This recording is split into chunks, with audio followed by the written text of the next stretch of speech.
Hello, everyone, and welcome to Bxb'S Bits and Bobs, episode 56. We're back yet again, and joining us today, or joining me today, I guess, joining me and Richard today, if we wanted to do a plural. Richard's here as always. He wasn't here last time, but he is here this time. So not always. I'm just full of lies and bullshit today. But joining us, we have the Black Country editor.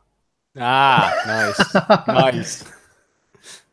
Wondered what I was going to give him as an editorial title. I've gone for Black Country. Is that accurate? I'm close to there. Yeah, I mean, yeah.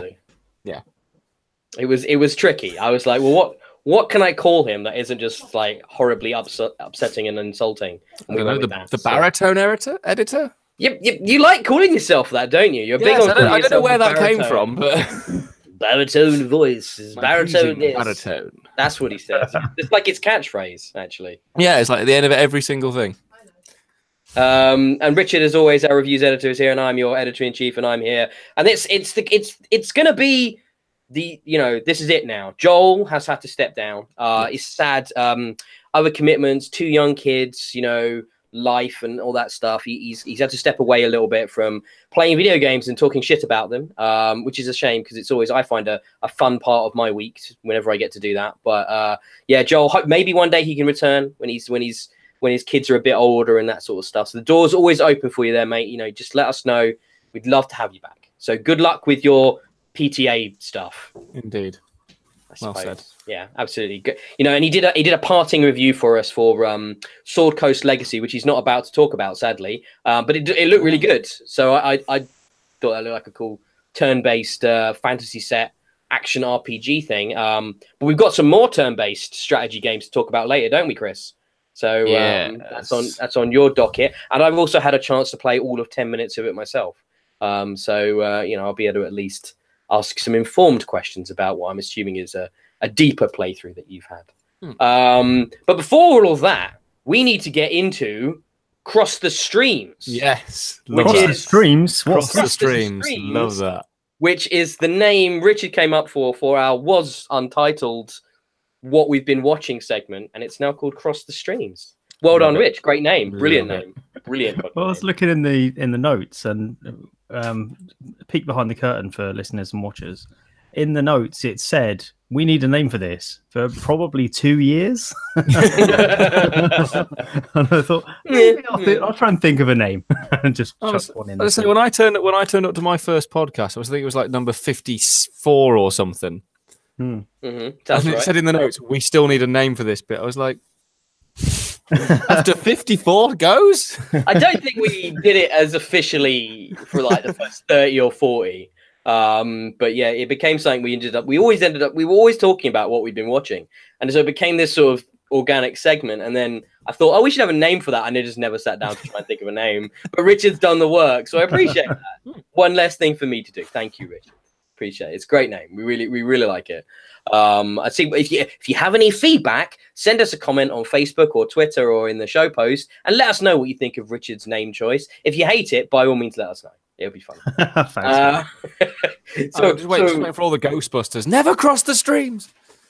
Well, the other thing with crossing the streams is when a bunch of guys go to use the urinal at the same time, isn't it? Yes. So that would be the other one that usually comes up. You never cross the streams. That's the one I have in mind. If you try and sword fight with someone at a urinal without knowing them, it's probably going to end badly.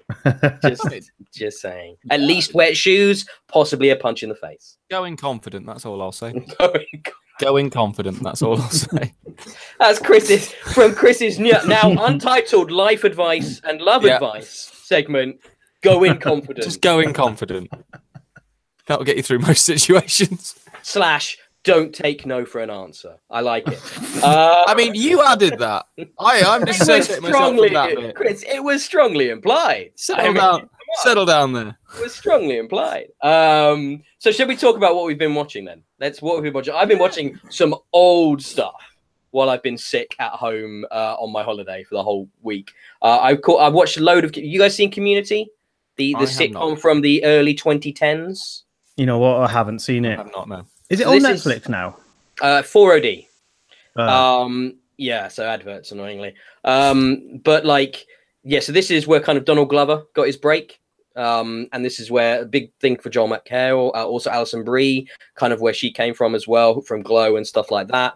And it's a sitcom set in a community college, and it starts off quite. Season 1 is quite sitcom trope heavy, but then they start to lean more and more on this sort of pop culture influences and references that become whole episodes around them deconstructing genre conventions to do with anything from sort of police procedurals to crime mysteries, fantasy settings, science fiction. They do a zombie episode, for example, and they just deconstruct them all in very clever ways. It's written and created by Dan Harmon, obviously now very well known for Rick and Morty, with Justin Roiland. And also his creative partners with this were the Russo brothers, who directed a lot of this, and then of course went on to be the Marvel guys that made Captain America: Winter Soldier and now Avengers: Infinity War and stuff like that. So a lot of creators got a really big break on this show. This is kind of where they honed their craft and found their vision and their voice and stuff. So it's interesting from that perspective, and it's also just it's a very interesting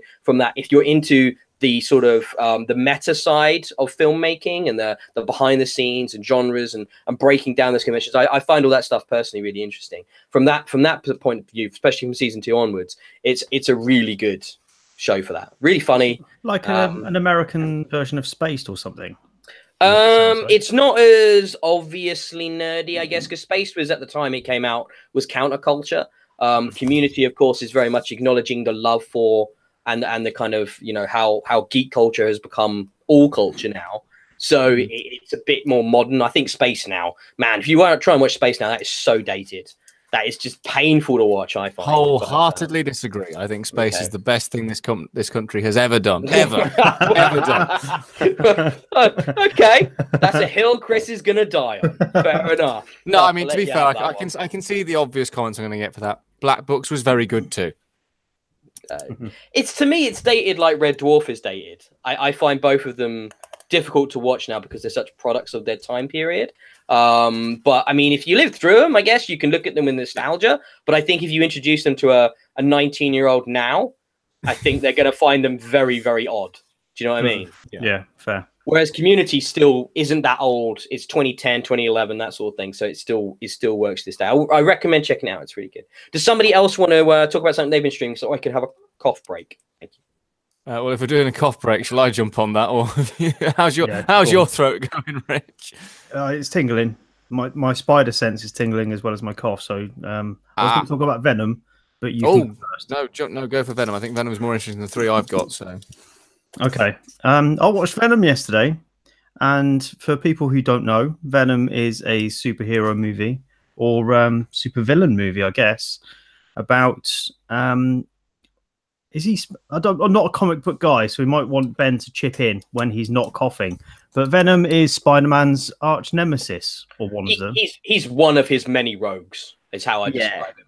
He's one of the ones I like the least as well. So he's a product of the 90s dark, edgier comic book era. Yeah, and he is dark and edgy, but still somehow wants to trade on the wisecracking, fun roller coaster vibe of the Spider-Man movies, and it really doesn't work. So Venom's like this alien thing that comes from space. It's brought back by human astronauts to study. It escapes, and then it becomes like a parasite taking over human bodies and imbuing them with powers.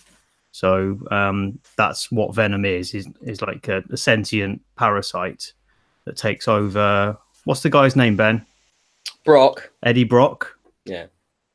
Eddie Brock is a journalist looking into this company that's doing dodgy stuff medically. They end up having these parasites. Brock gets infected with one and becomes Venom. And it's about him taking down this company and saving the Earth, basically. I had a real problem with the sort of tone of it. You've read some of the reviews, haven't you, Ben? And I think I didn't read them until after I'd seen it, but they're pretty much on the money with it. The tone just doesn't stay in one place. It feels uncomfortable and lurches from funny to dark, macabre and violent the next, and it doesn't settle anywhere that is predictable and comfortable for the viewer. it just wrong foots you all the time. So one minute it's almost like Aliens sort of set up with, you know, parasites crawling up and down walls and jumping out at people and stuff like that. And then suddenly Venom has its own voice and is wisecracking and making funny comments like Spider-Man might. And I couldn't work out where it was going, how it wanted me to feel, if it wanted me to feel at all, or if it was just an exercise in playing out this character to set up the Sony's extended Marvel universe, which in itself is a really weird concept. So Sony own a bunch of characters in the Spider-Man sort of universe. This is the first of those movies, so I think there's going to be a series of them. Carnage is sort of teased in the movie as well, so I think there's going to be a follow-up to that. But they're not going to link into the Marvel movies themselves. It's how like, if you can't commit to the violence for Venom, you can't make a Carnage movie. Carnage is the symbiont attached to a serial killer. I mean, the whole point is that he makes Venom look like a nice guy. Yeah. You can't make anything with Carnage. That's just insane. I mean, that just sounds such a bad idea. Just give up already, Sony, with all this shit. I mean, I'm saying that the Spider-Man game's amazing, but like that's the one good thing they've done with all this license. But this is the problem with splitting a license of an IP. This was the product of Marvel nearly going out of business in the 90s. Yeah. And they had no choice. They had to do this or disappear entirely as a company. So they sold off all their film rights, and they've been able to buy a lot back. But they still haven't been able to buy back, obviously, Spidey. And I liked Homecoming a lot. I just don't think this Venom movie ever looked like it was going to be good. I've never been that interested, to be honest. But I'm looking at the leaked footages, the leaked footage and pictures from was it Far From Home, which is the next Spider-Man film proper, and they're showing what looks like Jake Gyllenhaal dressed up as Mephisto in his proper comic book attire, and it looks like they're really going for that accuracy to that, and I think that could be hilariously good fun. And it's just so much fun, that character. But anyway, are you done on Venom, Rich? I don't think I'm going to bother seeing. Yeah, I'm done on Venom. Yeah, you're done. It's a shame because Tom Hardy does a really good job as the main character. He really does it well, and you know, Tom Hardy, he does everything well. But there's not really much there for him to work with. Michelle Williams plays against him as his girlfriend. She is terrible throughout. Didn't she win an Oscar? I mean, like, I'm pretty sure Michelle Williams won an Oscar, or got nominated for an Oscar. Yeah, she's a good bunch actor, of serious acting roles and stuff. She's a good actor, but there's nothing for her to do in this. It is pretty terrible for most people involved. Riz Ahmed's in it as well, another good actor, and you know, you wouldn't tell from this. So it's only Tom Hardy that comes out not smelling of shit, frankly. Fair enough. Let's move on. You got some interesting things on your list, Chris. Yes. Weird and diverse. Where would you like me to start? I have a lot of internet. We can join forces with our love of John Oliver. Yes, I definitely agree with that. We might not agree on Spaced in 2018, but I do think Last Week Tonight is essential viewing for everyone. So, absolutely beautiful. Well, I was one of the unfortunate few who, when, for whatever reason, the Last Week Tonight channel stopped being able to upload its videos weekly as far as the United Kingdom was concerned on YouTube, I got completely stuck. So the only reason I actually have the ability to watch John Oliver, thank heavens, is Charlie, who is sat just over my shoulder there. What? Are you hitting the dog? But yeah, because when I moved in here, she had Sky, so I can actually. She suddenly said, "Oh, I can record that for you." I was like, "What?" So yeah, but yeah, obviously it's been taken over by Brett Kavanaugh this week, and Charlie was actually saying apparently he's just got in, he's close to getting in. Did you see the Matt Damon SNL? Yes. I mean, it just sums it up perfectly. The whole thing is just, at this point, there's nothing coming out of American politics that surprises me anymore. Yeah, I studied it when I was at university, and that was during the post 9/11, and that was crazy in itself. But this is the whole nother level of insane. That it's like an extended South Park episode. It doesn't seem real half the time. but it is, and it's fucked up in so many ways And that they could appoint a man like that into a position like that, and you're just like, what? That's one of the reasons why I don't think it's the last series of South Park, but the series prior, it must be with Member and all that sort of stuff, where they basically did the Trump campaign. That whole series was beautiful and perfect because they didn't have to do any work. They just had to change the names and places. Except the problem was that they got into there is like everybody in the left-wing socialist media, they didn't think he was going to win. No. And then they wrote themselves into a corner with a joke failed of the entire season because he won. Because he won.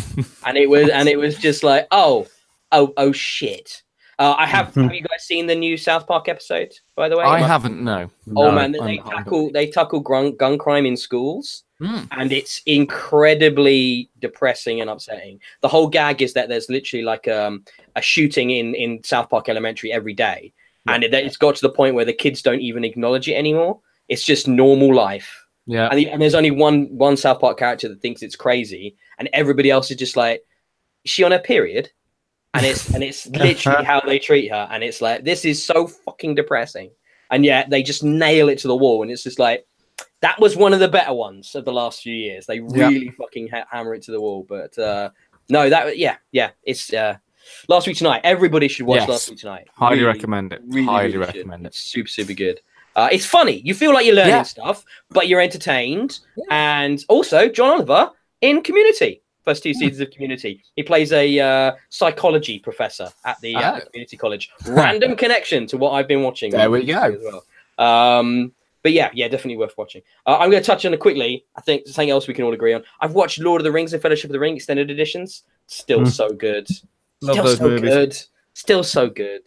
Like, that holds up surprisingly well. A couple of bits with the CGI is starting to look a bit dated, but the use of the bigatures, as they called them, the practical effects, it's still amazing how much they got out of so little. Like these relatively small budgets and how that production works. It still just amazes me to this day that those films are as close to perfect as they are. My favorite little story about the tech of Lord of the Rings. You know, in the third one, slight spoilers alert if you haven't seen it. But I mean, if you haven't seen it by now, you're probably not going to see it, so it won't affect you anyway. Thank you, Charlie. But the bit in the third film where Faramir is put on the pyre to be set alight, to be burned, because Faramir thinks his son has died.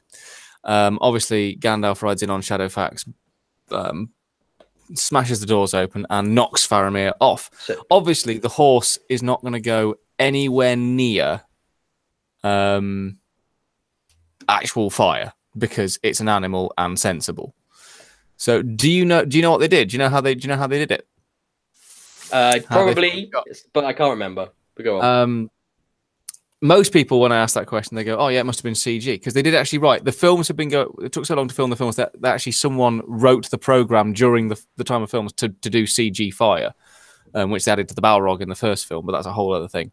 But actually, what they did was they didn't want to CG the fire. They wanted to get it as real as possible. So what they did was they used a Pepper's Ghost effect. They put glass around the pyre, had a fire about 100 foot, not 100 foot, about 10 foot that way, and just used the reflection in the glass. And that's the shot in the final movie as well. It's crazy. It's so much of that with how they shoot things like the Hobbits, with Gandalf using perspective, and so much in camera effects, which are almost a lost art that Jackson used there. He nearly died making those films. I mean, that was the commitment he made to that. I mean, and in a connection to current stuff, I just saw like the next trailer for Mortal Engines from New York Comic Con that came out today. And that's them. That's the Walsh and Jackson and Philip Reeve is directing it, but they're all involved. And you know what? That's looking absolutely incredible. I'm a big fan of those books. So I can't wait to see London wheeling around and eating things. Yeah, that's been in production for a while, hasn't it? Because I've heard about that for years. Comes out this Christmas, so it should be a good December movie. Very much looking forward to that as well. So. How did he nearly die then? He just worked himself to exhaustion. Yeah, he got really sick, lost all his weight, became this stick figure compared to the big guy he was when he started making it, and he just nearly worked himself to death, basically. Yeah. Yeah, there's a couple of it. There's a couple of interviews. If you watch in the years just after they finished filming Lord of the Rings, there's a couple of interviews with Peter Jackson where his head is the same size, but his body is scarily thin. Scarily thin. Yeah, that's commitment. That's also saying I'm going to make these films for like peanuts and somehow make them amazing. Yes, and it's just like, wow, did you do it all yourself? Like, I mean, like, did you have a crew? No, it's fantastic. Well worth watching. I try and rewatch them every 2 or 3 years, something like that. And they never fail to impress. So the films. So you do to the films what most people do, what a lot of people do with the book, which is read it once a year. The book I've read a couple of times over the years, but I prefer the films. I prefer the films. Like, I think he does such a good job. I don't feel the need to read it every time. So, and Richard, Tom Bombadil. Sorry, carry on. We can do without Tom Bombadil. There's some things that are better left out. Like he did a good job. You know what? He did a good job. Richard, I want to know about Maniac. Should I spend my time watching? It's Emma Stone and that fat kid from Superbad. Yeah, I've forgotten his name as well. What's Jonah his name? Hill. Jonah Hill. No, fair enough. Yeah, but he'll always be the fat one from Superbad, opposite Michael Cera to me. Always. That's why I remember him. That's where he started. That's where his career started. That was the first thing he did. But is it good? It looks like an interesting concept. You are always watching the slightly weirder sci-fi on Netflix, Rich. So I like it. Yeah. I'm a couple episodes off the end of this, so you know, I've got to add that caveat. It might turn out bad.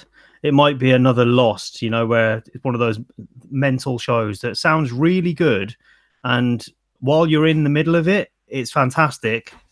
If it gets to the end and there's no payoff, I don't know, that might change things.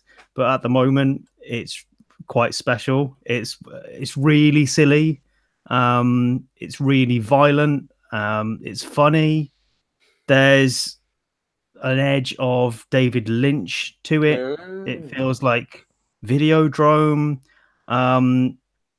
There's so much there to unpack. I can't really explain it to you, but the basic premise is that there's this company that is developing this drug trial, and as a series of drugs, they sort of take you out of your current existence and accentuate your memories to the point that you are existing within them.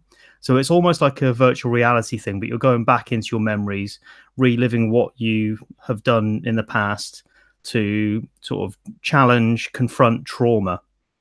And the Jonah Hill and Emma Stone have traumatic events in their life that they relive. They meet in this trial, and for one way or another, they become connected. So their histories, their memories, their consciousness start to overlap in these tests, and it becomes very weird. I don't really want to tell you much more about what happens within that, because you recommend checking it out. It's really surprising. Some of the things that happen are just totally off the wall. But I'm really enjoying it so far. Okay. If you like weirdness, right? Yeah, I do. I love weird stuff like that breaks convention or gets in your head, and it's like you don't know what's going on. I do enjoy that sort of stuff. Yeah, so that sounds on my list. It's already on my Netflix list, but now it's on my I'm actually going to try and watch this list.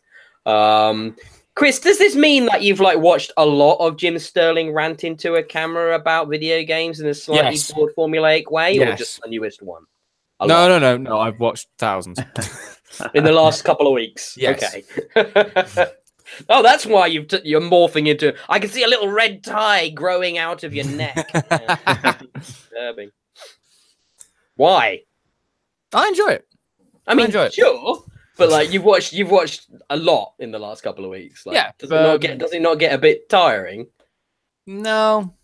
I enjoy angry rants occasionally.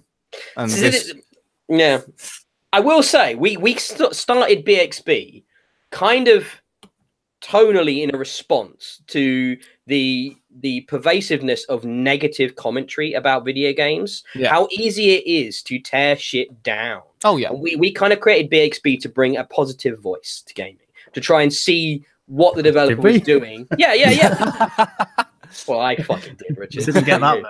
But to try and sort of see what a developer is doing or trying to do, even if they miss the mark. And I always, you know, you can tear everything down if you try hard enough. You know, nothing's fucking perfect. But if some things deserve it, though, right? I mean, yeah, absolutely. But I mean, sometimes Jim definitely goes after certain things, and it's just like, yeah, legit, that shit is egregious, that deserves it, you know. And you've got a great, huge audience, get it out there. But sometimes it's a bit like, well, what am I going to tear down this week? And it feels like, you know, he's looking for things a bit more than he needs to, maybe. So that's why I don't watch. That's why I don't watch everything he does. But that's why, you know, there are certain pieces that I'll just be like, yeah, nodding along to, going, yeah, fair play. No, I can see that, but I also watch Nostalgia Critic, who does very much the same thing to movies. It's very rare you get anything that he genuinely likes on that channel. He's less negative than Jim Sterling overall, but you see, while I think Jim Sterling is genuine in his opinions and in himself, I still think a lot of it is character, and I just find him really entertaining to watch. And whether I agree with him or not, to me, is not so important. It's the fact that I do enjoy what he says and how he says it. It's a persona. Yeah. I mean, it's a curated persona, unlike like ourselves, where I think, you know, maybe sometimes I'll play devil's advocate, but it's kind of clear that I'm doing that for the reason of discussion. But he's very much a character. But then it's almost a bit like, well, isn't that slightly disingenuous? I mean, are you doing this just to get subscriptions and make money? Are you doing this because at this point because that's what people want, rather than you coming from a journalist integrity point of view? You know, so it's a bit. I mean, in terms of the journalist integrity, you'd have to ask Jim. I don't know that one, but he doesn't get paid from YouTube. He gets paid by Patreon, so it's people volunteering money. So his YouTube videos aren't ad supported. I've not looked into it closely. No, his channel is entirely ad free. Everything comes from Patreon. Right, well, that's fair enough then. That means people are paying him directly for that character, so you can't really argue with that. No, exactly. So. I mean, that's absolutely fair. Sorry, Jim, I'm not. I like you, but I don't like you enough to pay you. I mean, I follow a few. I'm a patron of a couple of things that I do support on a monthly basis. And I will be probably talking about. I mean, you brought me onto this; it wasn't planned, but I'll be talking about it a little bit next week, because they're launching sort of their 2.0 thing, trying a new funding drive, and basically it's a NoClip, which is a Danny O'Dwyer's led project. He's a alumni of GameSpot and Giant Bomb, and basically he makes video game documentaries. Nice. And if you haven't checked out this channel, NoClip, on YouTube, it's absolutely fantastic. He's done Doom, the new Doom. He's done Final Fantasy 14. He's done loads of games, obscure and big, embedded and not. He did this big deep dive into Fallout 76 when they announced it. He, you know, timed it from that point of view as well. Lots of great access with the developers as well. And it really comes from a place of love of gaming. Like, you know, but also fair. I don't get the impression he would like big something up unless he genuinely believed in it. But I'll be using the Bxb'S account on Twitter to help promote this, I'm sure, next week, because I really do think it's some of the best quality documentarian type content out there for video games. Nice. But yeah, there you go. Shout for Danny and NoClip. Unplanned, but it was your fault, Chris. It's your fault. we should move on from Cross the Streams into something that broke literally as we were recording. We recorded on the Friday 2 weeks ago. Yeah. And it was happening, and it happened while we were recording. So I was a bit bummed that we missed it. So it's been 2 weeks to talk about this. But at the same time, it is a fucking miserable thing. And it's absolutely depressing and awful. And basically, this is what's just happened to Telltale and how it's gone out of business. The last remnants of the staff have now been let go. There were 25 people being held on to help finish a project. I get the impression that project didn't even get finished. They have just let them go as well now. Yep. And this was done in an absolutely abhorrent manner. So the people at the top of this studio, at the top of this developer, they were not ignorant to what was happening with their cash flow situation. I don't think in any situation where they wouldn't sort of suddenly come out of the blue and be like, oh, we've got to let everyone go with zero severance, with less than a week's medical health care. You know, it's just disgusting how they were given half an hour to leave the studio and forced by security guards to, like, you know, grab things from their desk and be gone. And that was it. That was it. And it all happened all at once. People had been hired in this studio the week prior. There were interviews still going on in the HR department for new hires. Nobody knew about this except those at the top. And the way they have treated their employees is frankly disgusting. And I hope they all burn in hell. Any other thoughts? That's fair. I think you pretty much covered it. This is the problem, unfortunately, with the fact that the gaming industry is non-unionized. They've got no protection, unfortunately. No, I'm not necessarily a massive fan of unions, but they do come in useful very occasionally, and this is one of those times. So, I mean, and the other problem, of course, is that there are inherent protections in countries like ours, in the UK. There are employment laws. The employment laws in the US are state-based. And certain states basically give no protection to the employee and all the protection to the employer. So they can just fire people. It's I think they call it right to work or something like that. And they got some annoying term for it. And it basically means that the employer can let you go without any reason immediately on any grounds. You know, all the power is in their hands.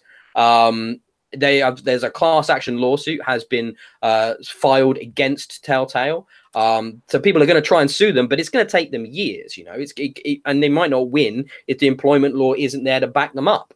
So yeah, it's just disgusting. And you know, Richard, let's talk about from your perspective. You're a fan of the Walking Dead series. You've just played through a bunch of them. You've just finished episode 1 of the final season. You were waiting for episode 2.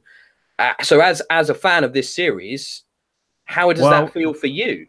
Actually, I haven't played any of the final series. I was waiting until it was all out. So it is now. So the 2 episodes that are released is it. You've got what you got. Yeah.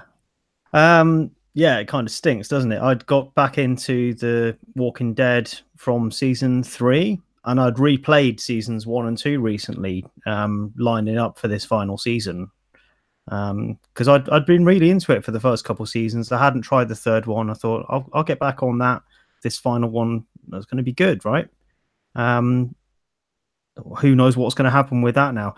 They're talking about whether or not someone can pick this up. A third party, another company might finish it off, but whether that's thrown into the bin now that Telltale has closed down fully, I assume that's finished. Irrelevant. And I'm going to share my voice with Patrick Klepek and some of the left-wing media on this one from like Waypoint and stuff. Even if that happens, do not buy that. Because unless all of that money goes to the fucking people that have just been fired, you know, for their unpaid severance, unless it all goes to them, do not support that. No, absolutely. Yeah, they came out with something. What did they say? It was something along the lines of no promises, guys, but we might be able to bring the full game out. They implied that there was there were other developers that had been showing interest, and other publishers had shown interest. Potential partners, wasn't it? Yeah. No promises. No, that's a double kick in the teeth to people who've bought it, and now it's like they're doing you a favor by saying they might finish off what you've already paid for.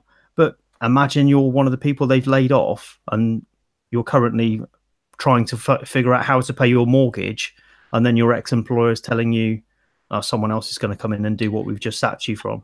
The horror stories are just so this is about 250 people, right? We're talking about here, something in that area, maybe close to 300.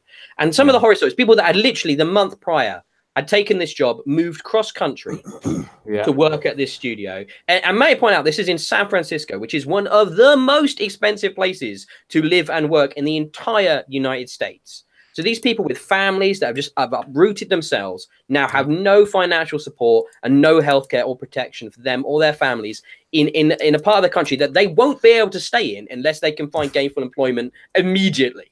And it's not like if you get a new job, you get paid straight away anyway. You're still going to have to work at least a month probably before you see a paycheck.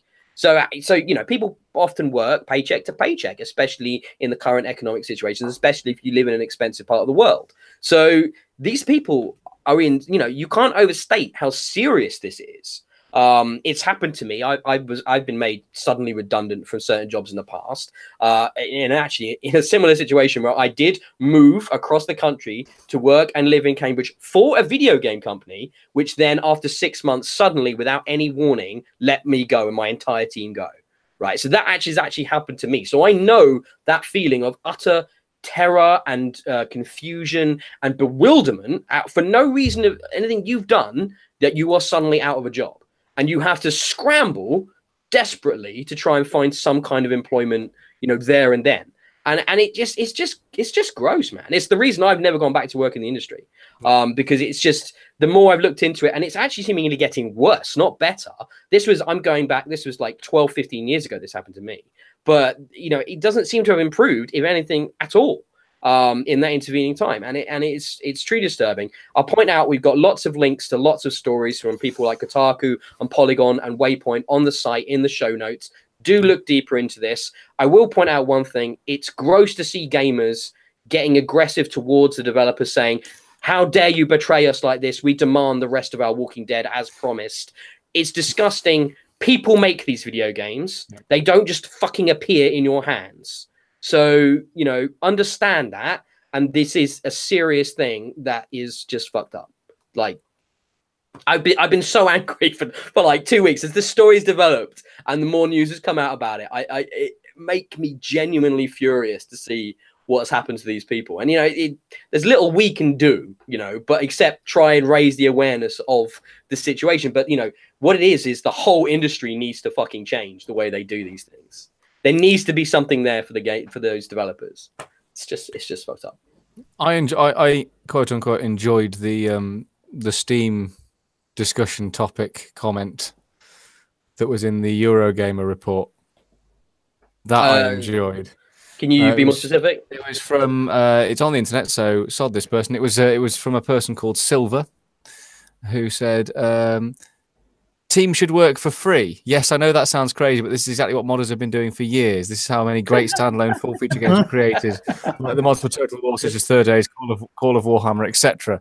If the TWD cast, crew, actors, and developers really cared about this franchise, they would, like they claim on Twitter, they would return to the studio, finish the remaining 2 episodes, and then call it a day. If modders can do that, why can't regular professionals? Because Mr. Ms. Silver, modders who don't get paid for their games work get paid for other stuff that they do, like their job, which is what these guys have all just lost. That's why they're not going to work for free. But you could even argue that modders shouldn't work for free. And a couple of studios have attempted to monetize mods to a huge community backlash. Like, you know, Bethesda tried that with, I think it was some Skyrim mods and stuff about a year ago, 2 years ago. And yeah, the community flipped the fuck out. And it's just like, yeah, people should get paid for the art they create, strangely enough. I think my problem with the Bethesda charging for mods was, if the modder said, you have to buy this mod off me, that's fine. I know that all the money is going to the modder. When Bethesda say, we're going to charge you for this mod, I don't know how much of the money the modder is going to get. So Bethesda there's a split. Yeah, and a split is, of course, fine. Bethesda own the original game. You've had to use their assets to make the product. I'm not saying Bethesda shouldn't make money off it, but until we know the split, I think that was my problem when Bethesda. No, they all those numbers were out there when they did it. Oh, well, I didn't. They broke the percentages down. It's the same as if you buy a video game, isn't it? You have not all of the money goes to the fucking developers. Well, no, this is true. I mean, you've got marketing, you've got publishing. Oh, just myriads of costs. Loads going to voice actors, loads more than they go to the actual programmers, which is all kinds of fucked up in many ways. So it's just like, yeah, there's lots of problems with it. But yeah, guys, it sucks. And I feel like every episode we're talking about a studio closing, every single episode, and it's another one, you know, every time, and it's more people out of work. And this one was particularly egregious because of the severance and the healthcare situation to those poor developers. So yeah, it's gross. And I hope that they're talented people. They were saddled with an incredibly shit engine, which, if you read in the reports, was basically, it wasn't developed because that's not where they spent the money at the studio. It was going on license after license after license, and it was basically an unsustainable business model. They didn't create their own IP, and because they didn't have their own IP, they weren't exactly, you know, appealing to investors. Because if an investor is going to give money to you, they don't want you just giving that to a licensor, do they? They want to see it come back their way. So yeah, it was a stupid model that lasted longer than it probably should have. But at the same time, nobody ever thought they were in danger. And it was a complete shock. And some seriously creative writing talent in there. Great artwork and stuff like that. So yeah, I hope they all find gainful employment. They all deserve it. So In the comments, Always Luke has been telling me that actually other studios have reached out to ex-employees of Telltale Games and are offering them jobs, which is pretty darn cool. Yeah, that often happens, and a lot of studios will host things like job fairs and stuff. Usually that happens when there's a bit of forewarning about a developer closing, like so they can put things in place. Because this happened so suddenly, there were less of the job fair type things. But yeah, it's quite common because they know there's talent there, and you know, especially in the writing departments and stuff like that, other studios are going to definitely want to snap those guys up. You've got to remember, Telltale created the modern adventure game. Like we wouldn't have these. Life is Strange wouldn't exist, for example, without Telltale. No, you know, the resurgence of the traditional point-and-click adventure games that came off the back of people realizing they still enjoyed those kind of adventure games, that wouldn't have happened without Telltale. So the Watch Your Eye output and stuff like that, none of that would have existed without Telltale. So these guys are incredibly influential. And you know, have made some fantastic games. The Borderlands one comes to mind for me, as does the first season of Walking Dead. So they will be missed. It's fucked up, and those at the top of that studio deserve to be crucified. Should we move on? Yes. Okay. I wanted to give that its due though, because I think it's a big important issue. Yeah. So did you guys watch the new Death Stranding trailer? I did not. I'm bad. I told you to do your homework, Chris. I told you. You're having the same conversation with me that many of my teachers had with me at school. It didn't work for them. But they didn't give you video games. They just gave you D's. There's a difference. I came out with A's and B's. Thank you very much. apart from one teacher. But, if you weren't doing your homework or paying attention, how is it you came out with A's and B's? I'm confused. Because I was very good in the classroom. All right, okay. I was just lazy at home. So basically, all of this trailer did, it introduced a villain, it introduced a monster that looked like something a bit out of Bloodborne, and it introduced the fact that Troy Baker of many voices will be also lending his talent to this Kojima production. And it looks great. I'm still super intrigued by that game. I can't wait to see what the fuck that thing is in the year 2029. We still can't tell, can we? This was the most gamey trailer we've seen, but you still can't really tell what it is. It looked a bit Bayonetta to me. Did you not think? The gold mask and massive beasts, Bayonetta-ish, but I still can't tell how you play it or whether it's any good or not. I see what you're saying. I got Bloodborne from it. That monster was very Bloodborne-y, I thought, and I think a lot of people have been saying the same thing. So I can't say that's the most original idea I've had there. But I mean, an idea of an enemy, of a creature. There is something to fight. You know, we're getting an idea that there's going to be. I think it's going to be kind of like, you know. Is that the equivalent of a Metal Gear enemy? Is it going to be like the bigger boss fight that we're seeing there? You know, he's going to bring in Metal Gear elements, isn't he? He's not going to completely change the formula from the games he's made and made him famous. There's going to be some of that in there. So it's going to be curious to see how it's all grafts and comes together when it comes out, when the sun hits supernova. Okay. So we'll move on. Sony saw the light, saw sense, and more importantly, saw dollar signs, and have finally enabled cross-play between a PS4 version of Fortnite and everything else it's on.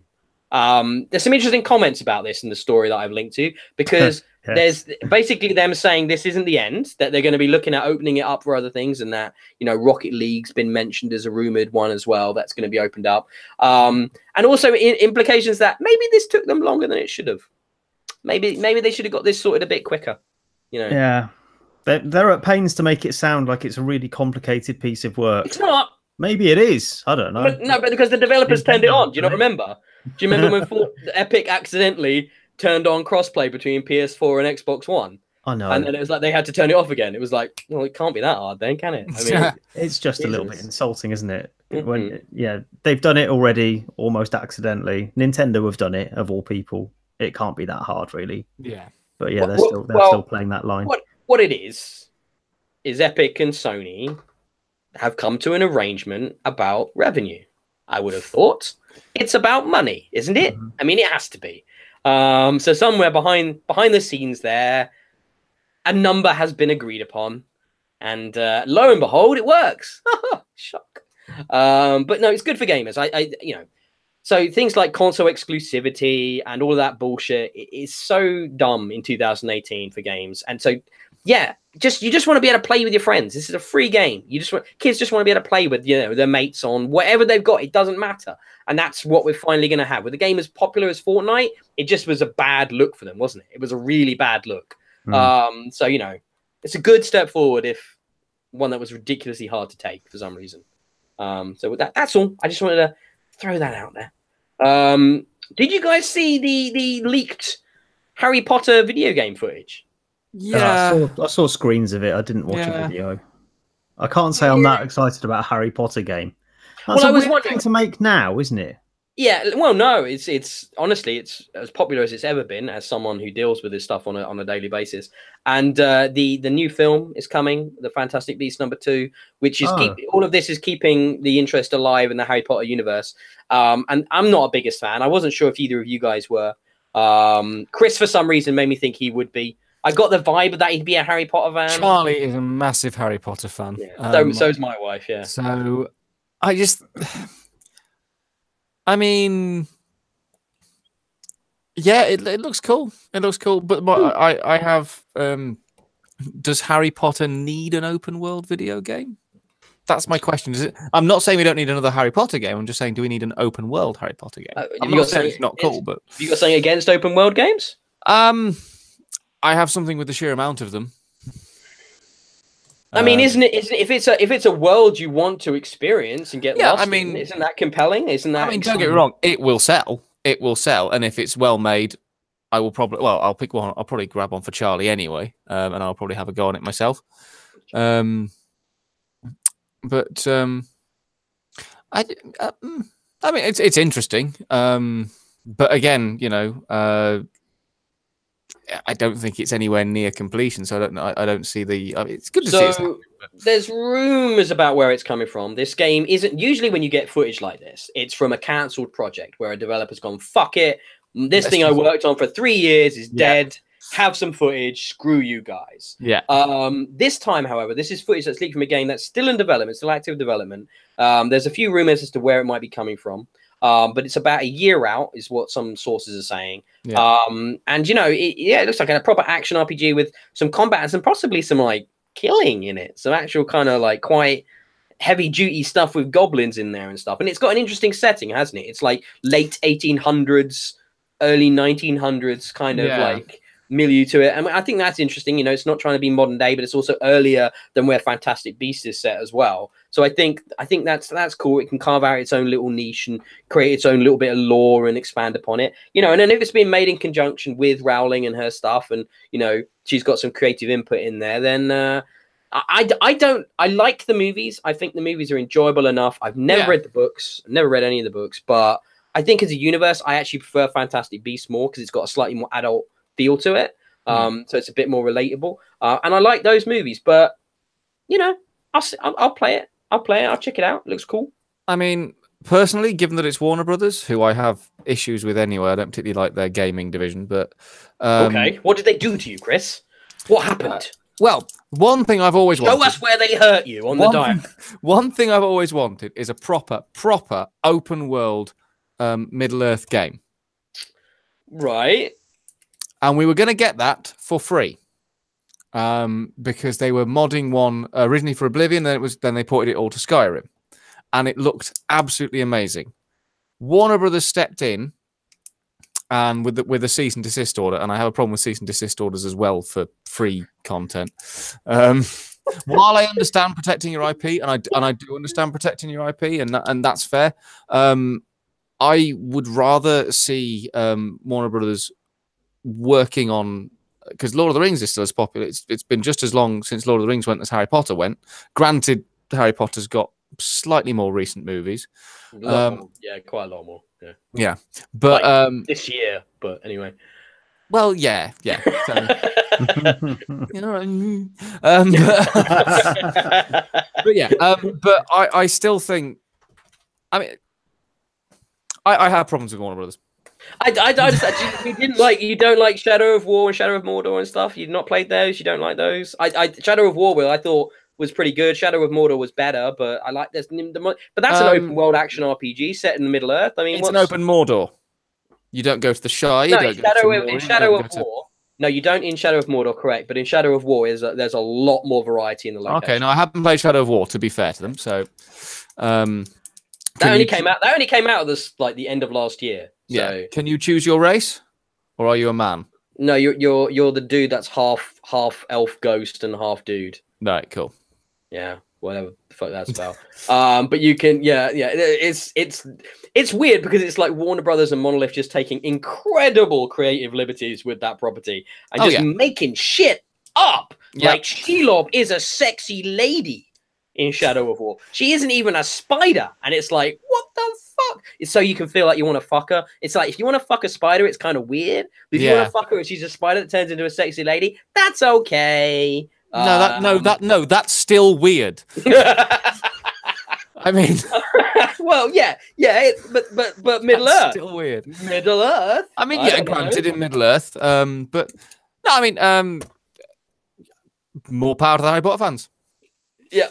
I mean, Richard's got nothing to say on this. I'm slightly more excited by this than I was by Harry Potter Go. Oh God! Oh, just no. And I'm definitely more excited by this than the last news item, which was about Fortnite. So, yeah, none of us are Fortnite. I've tried, mate. I've tried, and it's just like, just don't care. No, just rather play PUBG. Like, oh. What now? You are, right, you are opening yourself up for fire there. I just because people love Fortnite more than PUBG, but I think PUBG is a much better game. But there you go. So good news now. Good news. Yes. Toys R Us is coming back. Maybe, sort of, kinda.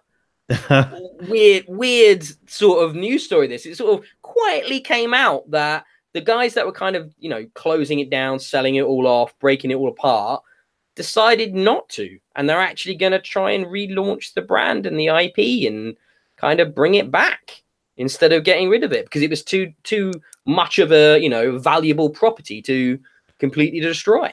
When they tried to change the advert a few years ago, that's where this has come from. New name for Chris, Conspiracy Chris. From now on. Yeah.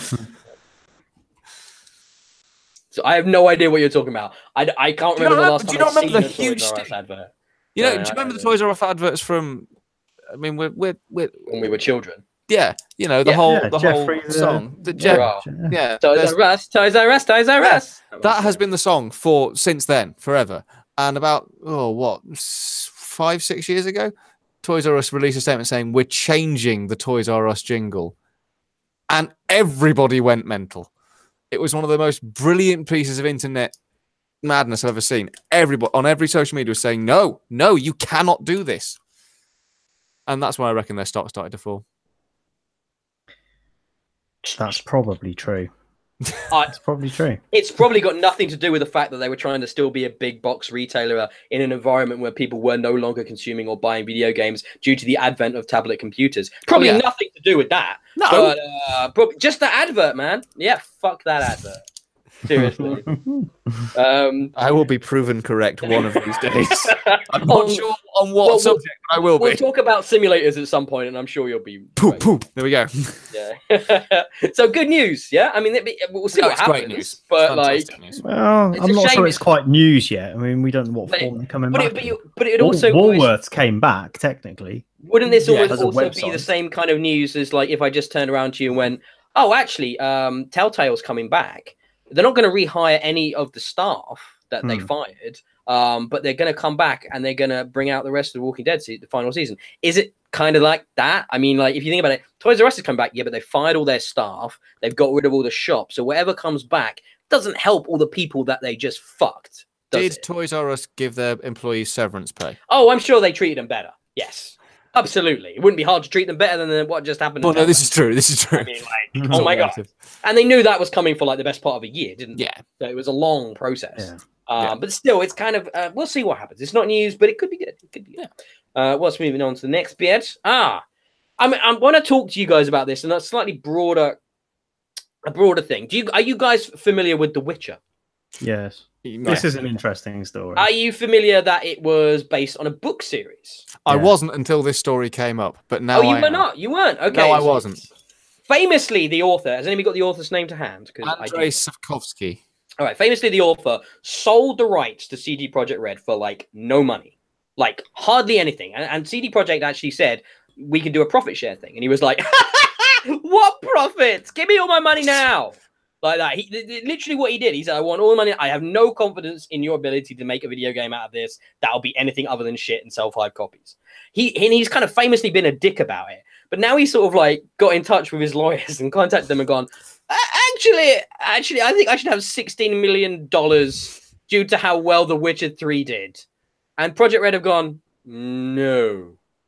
So I think it's curious because he actually has some grounds in Poland because there is actually some protective laws in that nation about creators selling license to their IPs when they're very sort of small time to protect them being exploited.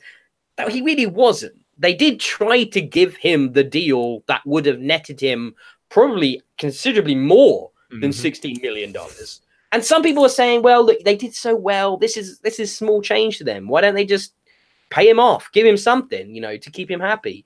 Because he's being a massive dick about it. Might be. But he is being a massive dick, and he's always been a dick. Whenever you see this guy interviewed, he comes across as he's like evil George R.R. Martin. He's just such an abrasive shit. So it's hard to feel like any empathy or sympathize with him on this. But I mean, it comes down to the idea of like, how do you guys feel about like, big companies taking advantage? Though I will point out that CD Projekt were not a big company when they bought this license. They were small. This was early days for them, and they saw potential in it. Rightly so. According to him, he thought it was a lot of money at the time. Yeah, he said it was a big bag of money. I think he said, wasn't it? I believe it's quite small. It's the tens of thousands of dollars amount. Like it was big for him at the time, I'd imagine. Struggling, author that basically only ever had his stuff published in Polish. It hadn't been published in English at that point. That only happened after the success of the video games. So he has profited. He's sold a lot more copies of his books than he would have done without the video games. So, I don't think he deserves it. At the end of the day, the deal was there. What do you guys think? It's a little bit like, because another famous instance of someone probably not taking the money they could or should have done from a project was Alec Guinness in the Star Wars films. Yeah. Because he said, just pay me a percentage of whatever it makes. He did it because he thought it was a good idea, but he didn't think it was going to go anywhere. Now, if he turned around now, if he turned around now, then there'd be, Ghosty Ghouls issues to deal with. But if he turned around now and said to George Lucas, actually, you've made a lot of money off that. Can I have more of it? Because I feel you owe it me. I think public opinion would be unusually massively pro George Lucas at that point, because you've signed a contract, the contract is done, and he sold the rights, as far as I'm concerned. I mean, I haven't read the full legalese about it, but this would never have come up in America, or for that point, the UK. I don't think. We don't have those. The only reason that he's attempting this is that there are those protections in Portugal, which I'm not going to pretend to know a huge amount about. But clearly, his lawyer has said there is precedence. Yeah. You could be owed money for this. First of all, we will send them this letter and do it like that, and then we could take it further. So clearly, there is a potential here for him to get this cash, but I don't know. I don't think anybody thinks he should get it. At this point. But like I said, he's done a lot of money out of those books. Yes, a lot of money because of the video game. So he should kind of just be thankful for that, shouldn't he? I mean, yeah.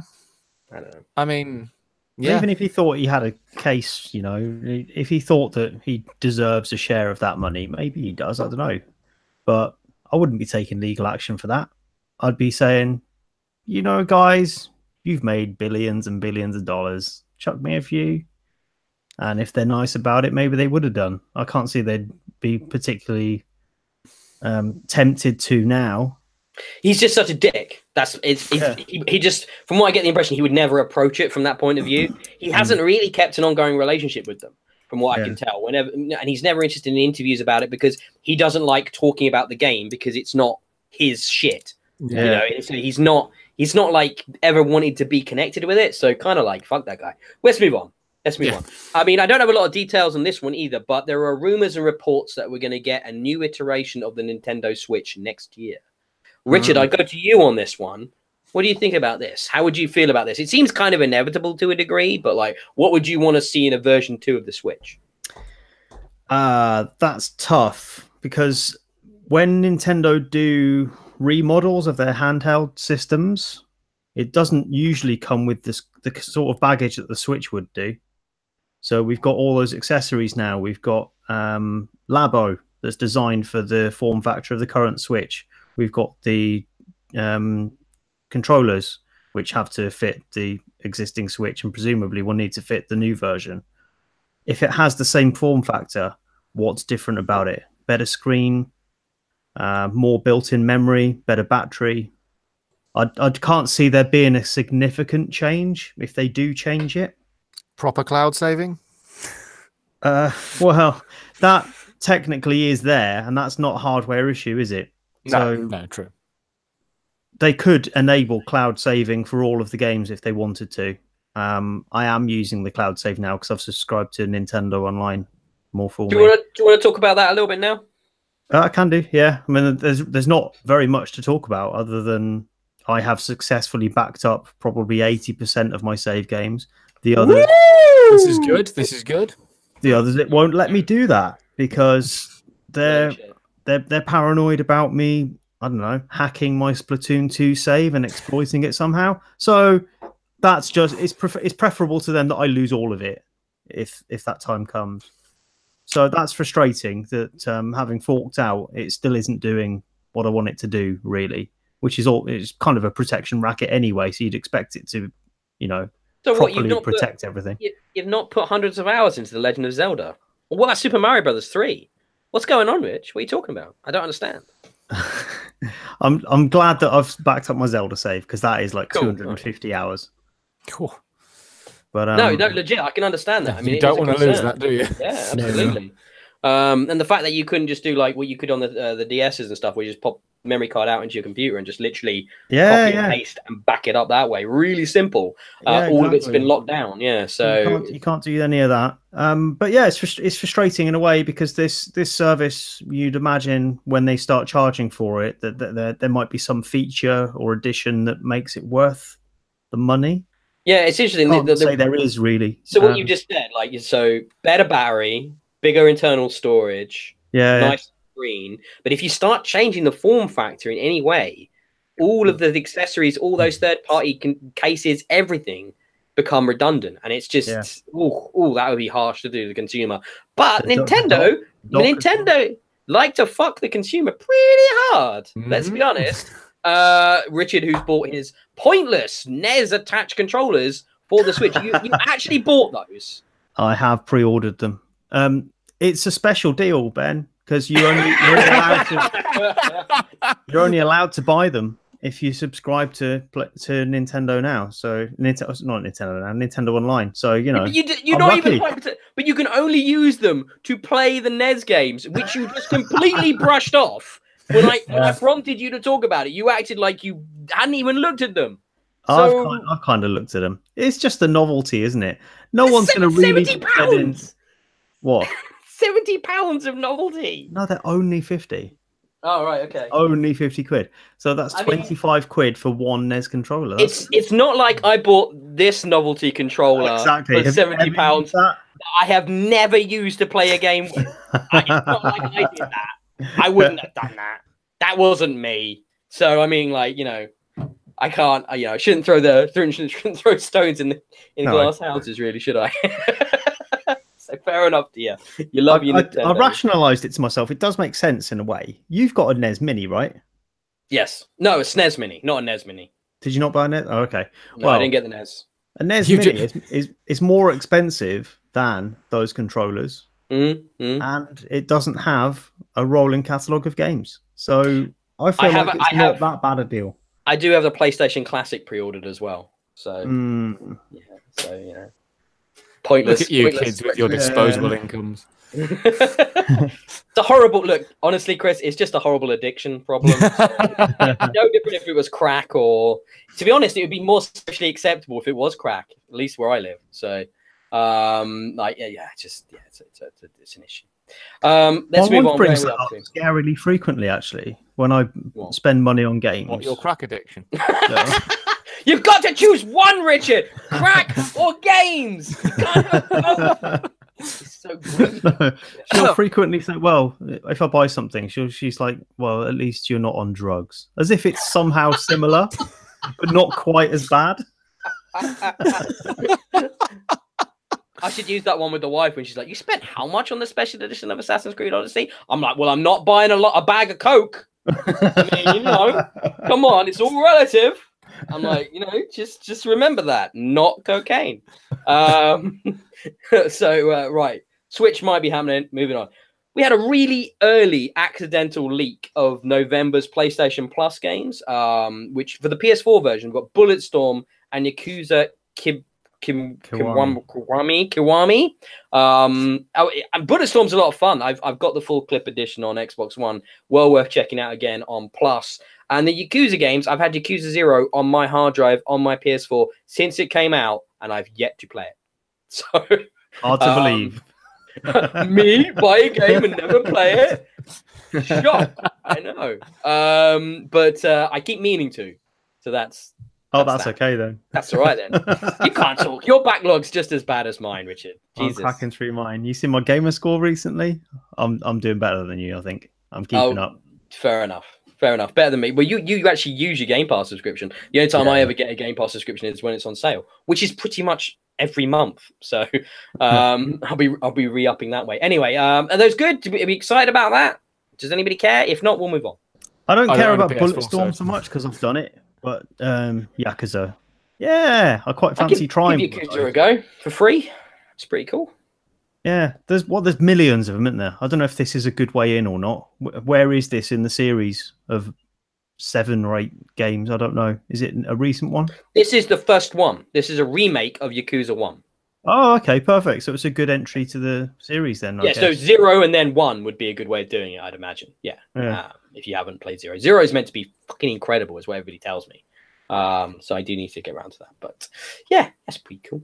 And then the final story I wanted to use as a segue into the first game I'm going to talk about in my little review segment, which was, it's interesting because the sports games, so the FIFAs and the NHLs and the Maddens and all of those, they always have different cover stars, right, every year. However, FIFA has now had Mr. Ronaldo on the cover for 2 years in a row because he's kind of like the epitome of the modern footballer. In EA's eyes, he's this multifaceted, incredibly talented striker, amazing volley abilities and all this kind of thing. Does the overhead bicycle kick like fucking Pele almost. But yeah, he's had somebody accuse him of rape, and EA's kind of like, we can see what happens, but we might pretend he no longer exists, which is fair enough, I think. I mean, did you guys look at this story? Yeah. Yeah, I mean, at least it makes me slightly uncomfortable that he's getting a harder time than Brett Kavanaugh in the States. But yeah, fair if he did it. What else are they going to do? I think whether he did it or not, I think this is it's going to tarnish his reputation regardless. But if he did do it, obviously that's going to do more than tarnish his reputation. It's going to ruin him. But he hasn't helped himself by calling it fake news. I mean, that's not the best response to give. But he's also not English, so bear in mind that he's probably translating it, thought of this idiom. Yeah. But the problem when you say I'm glad you added context to that comment. Yeah. But the problem is when you say fake news, you think Donald Trump, and when Donald Trump says fake news, he's just lying. Yeah. So it's kind of difficult. Yeah, it's not great, is it, to say that? Not the best response thing. It's there's so many ways you can look at this. There's no smoke without fire. He shouldn't be proven guilty until he's proven guilty. The problem is when allegations are made like this now, public opinion will turn against you regardless of what really happened. Is it a spurious accusation? All I can say is, as a footballer goes, and as someone who's kind of into football a little bit, he's pretty squeaky clean. He's been a real role model at the top of the sport for a while now, and he's never really had any big allegations against him like this. A lot, you know the types of footballer that do have these issues that have come up, and they're shit. They're thick, right? Most footballers, so they're terrible at hiding the fact that they're a scumbag, or that they're sexually abusive, or that they beat their wives. And they all get found out, and they all get caught for multiple reasons, because they're thick and because the press go after them, right? Yep. So you've got to remember that this guy has been in the public eye for a really long time, and anybody that wanted to get dirt on him has tried for a really long time. So, I'm not trying to defend it, because it could be true, but at the same time, try and bear in mind that it could be bullshit, And obviously, if it's true, he deserves to be fucking tarred and feathered and destroyed, but...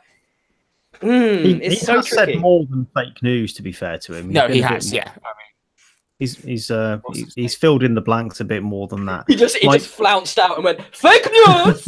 And that was it, gone. That was it. No, more than that, My clear conscience will allow me to await with tranquility the results of any investigation. Tranquility. That's not cool. English speaker naturally. I mean, just bear but for someone who isn't an English speaker, if he said that in English, not in his mother tongue, and via translation, but whichever way he said it, that is a beautiful way of putting "I didn't do it" on the internet.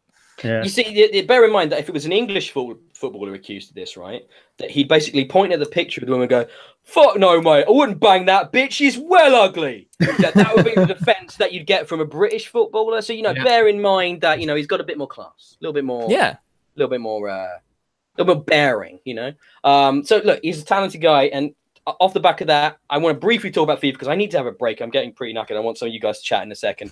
But yeah, I want to talk about FIFA 19. We're going to talk about some actual games now. Talk about some actual games. Wow. Well, this is all the huge amounts of cool news we just talked about, and important news. But we're going to talk about some games now, Richard, as well. What we've been playing and reviewing and stuff at the site. FIFA 19, guys. It's another FIFA. Much like when I mentioned NBA Live last time, it's another NBA Live basketball game. However, I actually gave FIFA 19 4 stars. I didn't give it 3 stars because I think it's a really good FIFA game. It's a really good example of this franchise. It's more accessible than the previous installments have been on the current generation of hardware. The onboarding is fantastic. The way it brings new players into things like the Ultimate Team modes is not overbearing, not too slow, but at the same time, I actually felt like I understood what the fuck Ultimate Team was for the first time ever, which was actually really good fun. And I could see myself spending some real time in that mode. I also weirdly enjoyed how they've now put interactive cutscenes in for negotiating contracts with new footballers joining your club, which is a strange thing to enjoy, but it also feels like it brings a level of realism to the actual management of your club in that mode. And you get to properly hash out deals with the different players who've got their representatives with them and stuff like that. That was really cool. And then the game of football itself feels arcadey and fun and accessible. And, it really conveys what the modern sport is about, showing off moves and trick shots and doing crazy awesome shots into the top corner of the net, the fast break nature of the game at the moment. And I had a great fun playing as Manchester United, using my huge transfer budget to buy every England player from the starting 11 at the World Cup. And I was like, I'm just going to have the England team because they did really well, and I have a lot of respect for them. So yeah, I was able to create my fantasy team that way. I'm enjoying Ultimate Team. It's a really good game of football. It's made some really good changes. I can't speak to the minutiae. I'm not even going to try to do that. All I'm going to tell you is I had fun.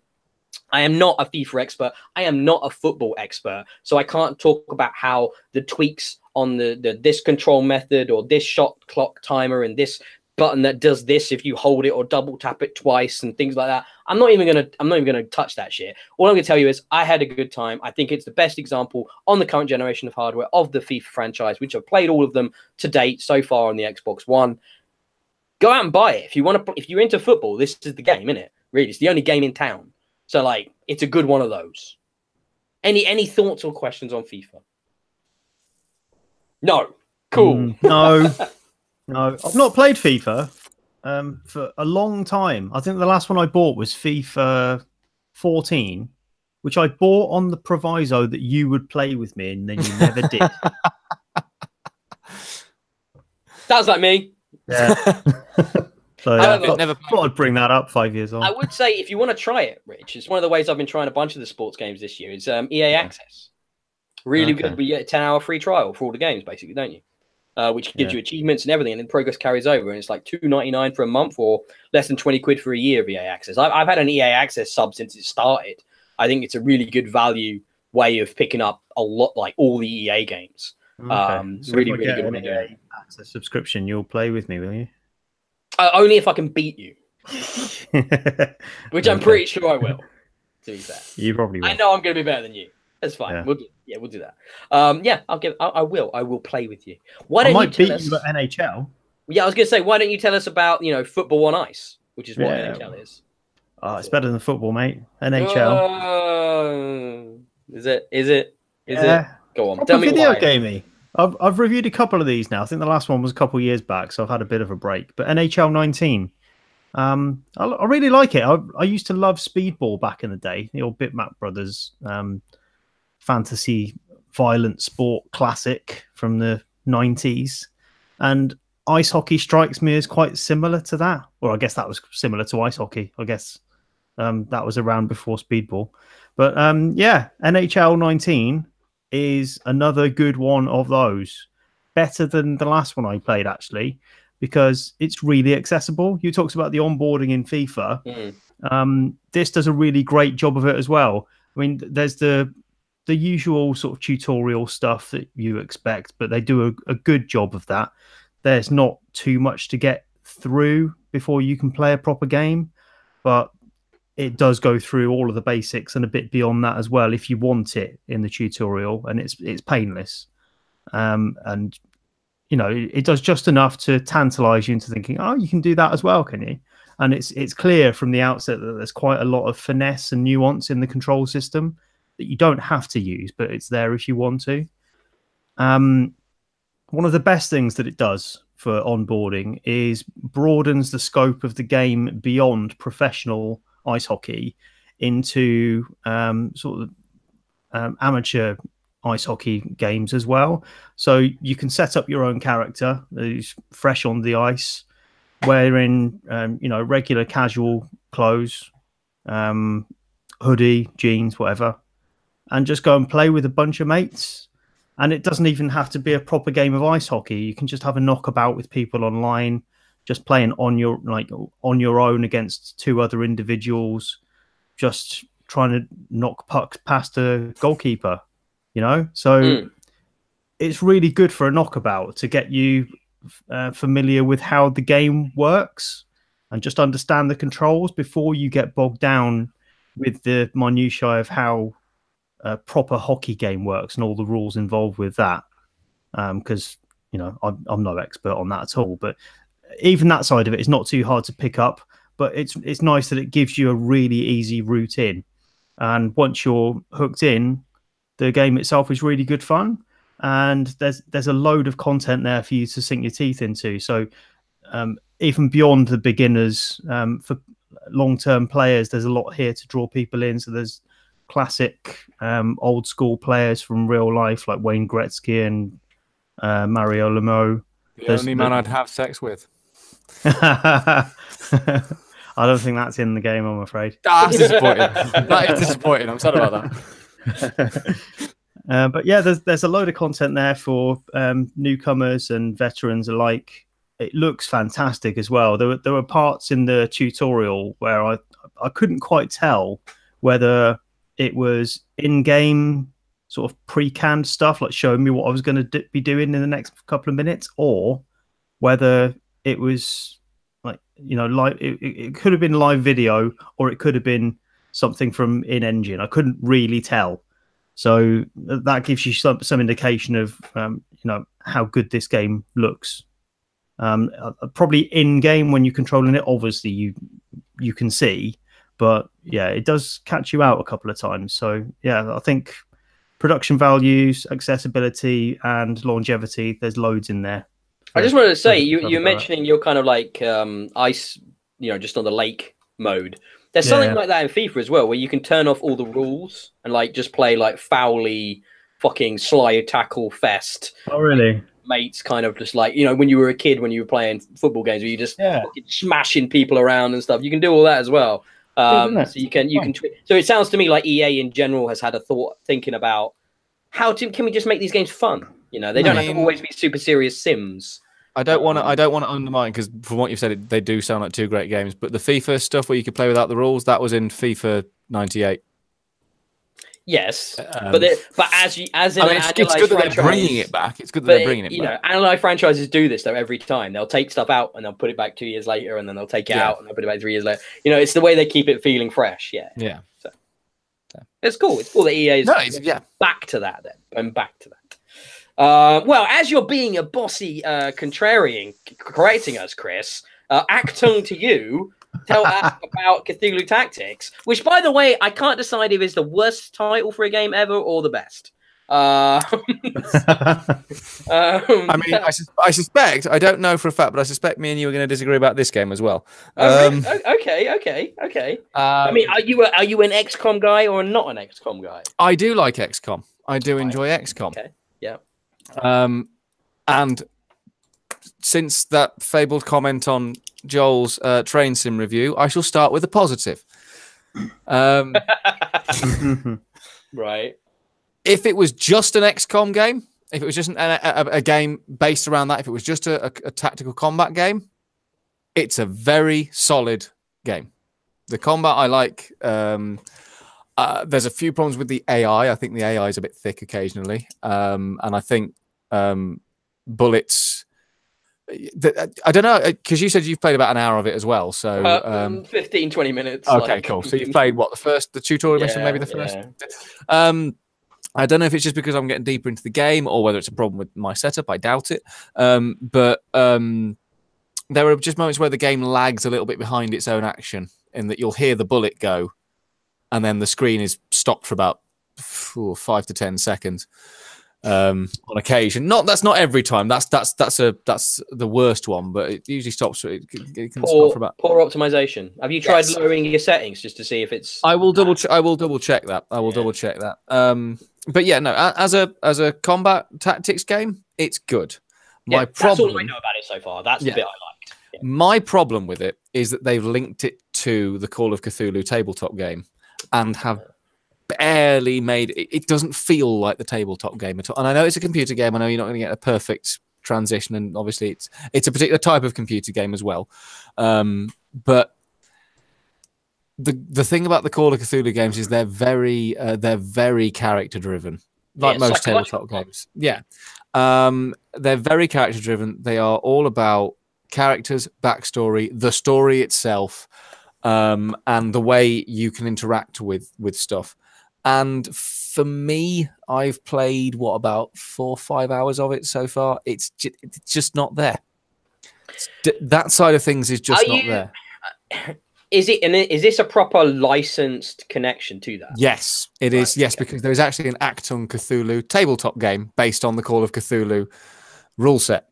So they've just linked up with the developers of that. And like I said, there's nothing wrong with doing a tactics game. I just think linking it with Cthulhu is the wrong IP to go with, because they've missed an awful lot of tricks. When you talk about Cthulhu, you want darkness, you want insanity, you want fear, and I have felt none of those.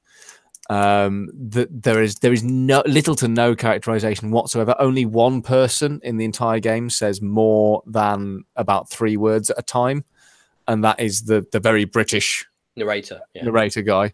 The characters you've got, you can't create your own character, which not a deal breaker for a role playing game, but you kind of maybe that's just me. I've come to expect it, but there's nothing wrong with that. You can still get into a story with preset characters. I want to ask a question. Have you played Actung, this actual tabletop? I haven't played Actung, but I have played the Call of Cthulhu tabletop game. So I've played some of and I know a bit about the Call of Cthulhu tabletop game. The question is, that may not be what they're adapting. If they're adapting the strategy-heavy Actung game, for all you know, then all those elements are missing from that. So all I'd say is bear that. Do some research. No, I have. When I looked for, because I looked for the Actung, I looked for an Actung Cthulhu character sheet on the basis that it was a very different rule set. The only thing that came up for me was the Call of Cthulhu character sheet, which leads me to believe that it's based on that set of rules. But again, I haven't done a full set of research on that. So no, I'm curious. Yeah, it's difficult. I didn't realize I've sent it. I think I've sent it to the right person in that case to review, which is great. Yeah. But I didn't realize you had such a connection to it. But it's difficult because you have to also ask yourself, don't you, when they're making this game, they're not necessarily making the game for people who have played the physical version. So it's tricky. I haven't, and I love Cthulhu Mythos. I'm a big fan myself. Yeah. And I'm curious. I want to delve deeper myself, and I want to see how much he gets into that. Yeah. I did think it was a slightly odd way of approaching the Cthulhu Mythos for the same reasons you said. But it intrigues me, and you're obviously further than me. I mean, don't get me wrong. It is not a bad game. I don't think it's awful. I think it will have its market, and I think what it does pretty well, solidly. It's not game changing, not mold breaking, but it's solid, and it deserves to be mentioned for that. I just think, given all the mythos they've got with Cthulhu, they've just not used it for me. And I think the thing is, XCOM is not a character driven. It's not a character based game in that sort of sense. But the characters in XCOM have far more depth to them than the characters in Actung Call of Cthulhu, which is based on a tabletop RPG. It does the interesting thing, doesn't it, in XCOM, where you're creating characters, but due to what you go through with them, they actually end up having more kind of pathos and connection than if they had been pre-created characters. So it's an interesting sort of psychological thing. I'm curious to see about your review, mate, when that comes upon us. Yeah, should hopefully be tomorrow night. Oh, no worries. Looking forward to it. Which I should say to you, so.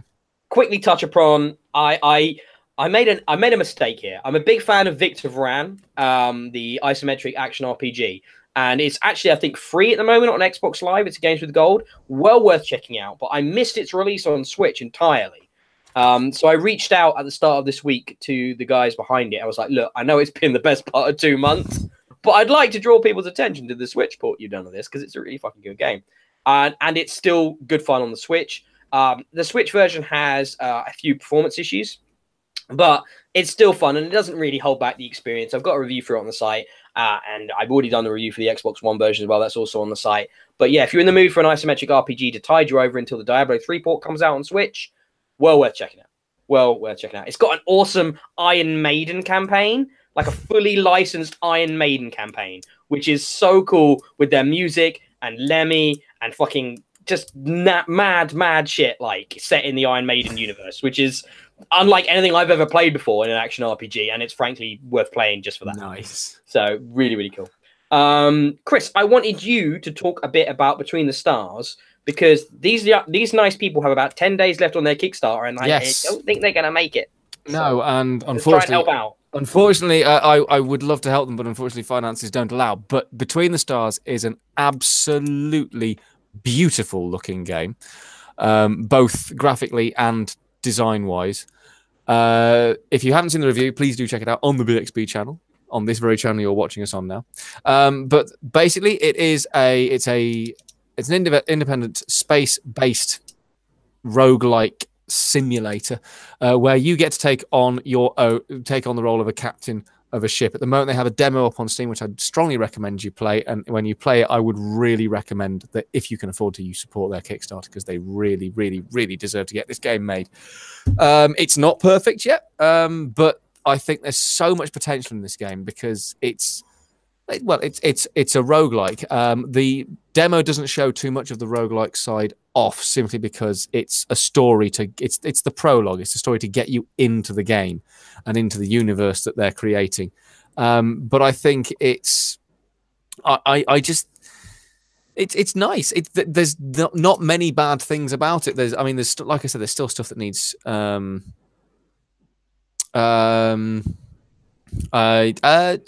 played a bit of that,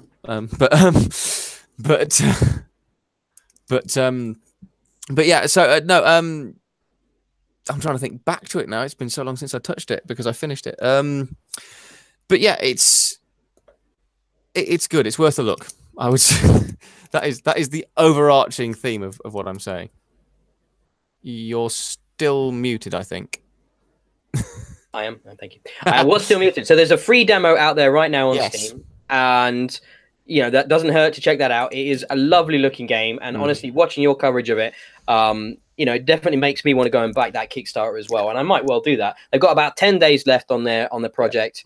It's not something we normally do. This we don't normally play games during Kickstarter, and then it feels a bit like you're shilling to promote. But I think we'd only do it if we genuinely like the experience. And Chris, it seemed that you really did really like it and want to see more. As we've discussed, on, I think it was the last week's podcast, as a big Babylon 5 fan, as a big sci-fi fan, the idea of having my own spaceship and flying around in space is great. But as a big Babylon 5 fan, I like the idea of having a big ship and a crew to command. Obviously, perhaps not a space station. I would love it if they brought out a space station based space game. That would be amazing. But yeah, so I think given because there's 2 ships you can fly in the demo at the moment, but I looking at the Kickstarter and their website, it looks like they want to put in a whole load more. Because I think the idea is you just play through the stars that you start the game with, and once you die, you just go back and start again. The idea is that there's this long running conflict, I think, that's going to be the backdrop to the game, and when one captain dies, you can then pick up pretty much from the same point in the conflict. I think that was the understanding I got from it. So everything your previous captain has done has been done, but then you pick up after they've. Where was the studio based? I'm trying to remember.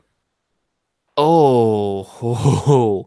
I will have my notes. That's all right. Don't worry too much. I was just curious because a lot of these interesting games that are on Kickstarter often come from somewhere like Eastern Europe and places like that. So yeah, I was just curious. I don't think I noted down where they were actually from. They're isolated. It's Isolated Games as the developer. Is it? What did you say? In Spanish. Españole. They're in Barcelona. Get I'm out your looking at their Kickstarter page now. Get your maracas out, everyone. How far are they away from their title? They are currently £16,944 pledged against 26,000. They're not asking for a lot, are they? But no. It's a tricky one. It's a tricky one. So fingers crossed. If anyone's got 10 grand lying around. It's a game that deserves funding.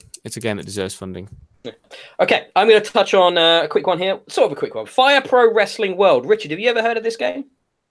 As a wrestling person like myself? Wrestling. That's a series of games, I think. There's a bunch of them. Been around a long time. Yeah, it comes out of Japan. Yeah. So it's kind of like how would I describe this? It's not pixel art, but it's got a very unique, strange, isometric kind of perspective to it. Unlike the 2K wrestling games, the Ukes developed WWE games, this is kind of much more indie. And the big draw behind this on console, it's been out on PC for a while, but on console there is a story mode focused around New Japan Pro Wrestling, which I don't watch and don't know anything about other than Kenny Omega's there and the Young Bucks, and they're very good. But beyond that, that's the console thing. Beyond that, it's got a very in-depth customization suite, so you can create any kind of wrestler you want, including WWE ones. So the draw of this is that you get on there and you go, I'm going to download all the WWE roster, and I can play with them, and I can play with all these crazy cartoon characters, and then I can have these mad fights and these different types of stipulations and these really bonkers wrestling game. And it's like, cool. Oh my God, it's the most confusing interface on the planet. I struggled for so long to work out how to just download custom characters. Oh my God. So what it does, it opens a web portal on the PS4. A web browser, which you then have to sign up for an account on the Fire Pro Wrestling website, which you can then sort of tick the wrestlers you want on there to download, but then they only download when you quit and reload the game. It took me, I had Googling it, and I had to do search. None of it's explained in the game at all. And it was just like, what the fuck is this? This is so backwards. I've never experienced anything like that on a console game before. It was truly a mess. But once I got it to work, it was still confusing because there's no explanation as to how you actually play the game. There was no tutorial in any of the exhibition areas, from what I can tell. The controls are barely explained. You're basically told what each face button does in isolation, but they all do different things in combination. So you're just button mashing in the hopes of working it out for every one of the different wrestlers that you downloaded, and they all play differently. They all have different moves. So it's kind of hardcore for what looks like would be a very accessible experience. Especially from the visual style. I'm gonna have to spend some more time with it to actually work out the nuances of it, because the fan base for it is pretty rabid. They're quite an extremely vocal, group of people that are really into this game. At the moment, I'm struggling to see the appeal, other than the fact that it's a nice alternative to what 2K puts out, because it's so damn different. But okay, cool. Super weird game. Yeah. So, I guess those guys don't need a tutorial. Why? Well, because they're so into it.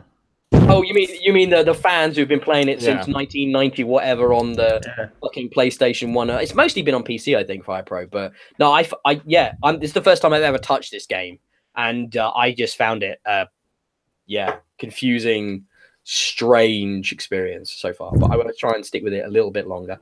And I'm going to quickly, why have I become the basketball fucking editor for Bx? I am like 5'9" tall. I can't play basketball. Why am I doing this? But for some reason, I also reviewed NBA 2K19 after doing NBA Live 19 a couple of weeks ago. It's a better game of basketball than NBA Live. The actual gameplay it just plays better. It looks a bit less shiny, I guess. But the character models are still pretty good. The story mode is hands down better than what you got in NBA Live. You've got loads of Hollywood actors in this game, like proper mocap, like Anthony Mackie showing up, and a bunch of others coming later into the story. And it's just more compelling and just better told. It's about a guy that failed in the draft, that goes to China basically to play basketball, to make a name for himself, to get noticed again by the NBA, and then come back to the NBA. It's called The Way Back, the story mode. And I actually enjoyed that. It's got some nice emotional beats that show the levels of depression you are feeling as you live in China as this, in my case, like 8 foot tall giant white dude that basically is walking into everything and constantly hitting his head on everything, and it's just a miserable fucking existence. So he's just in this tiny little apartment, like burning his food at one point, just head in his hands, going, "Why am I here?" And it's just kind of gloriously melodramatic. And I quite enjoyed that. I was feuding with like the hot basketball star on my team who's just like on fire and is always great, and he hates me and he hates my tall whiteness, and it was all just so weird and sort of strange and funny. And this ginormous, I was just ridiculously tall. I made Shaquille O'Neal look small. But it's just like it's a better game basketball, but that microtransaction thing I talked about on the last podcast is there. It's egregious. Your player starts at such a low level that it strongly incentivizes you to spend real money to upgrade your character at every opportunity possible. So it's kind of just like, oh, this is gross. This is gross. Because the presentation of everything else is so good, and it's such a shame. But that's kind of what I want to say about that right now. I haven't played much more since review, to be honest. I might go back to it. Like I said, it's a better playing game than NBA Live. Excuse me, I'm going to need to cough. But Richard, while I do that, why don't you start us off on Forza Horizon 4? Wow, Forza Horizon 4. It's bittersweet, this, because on the one hand, it's fantastic.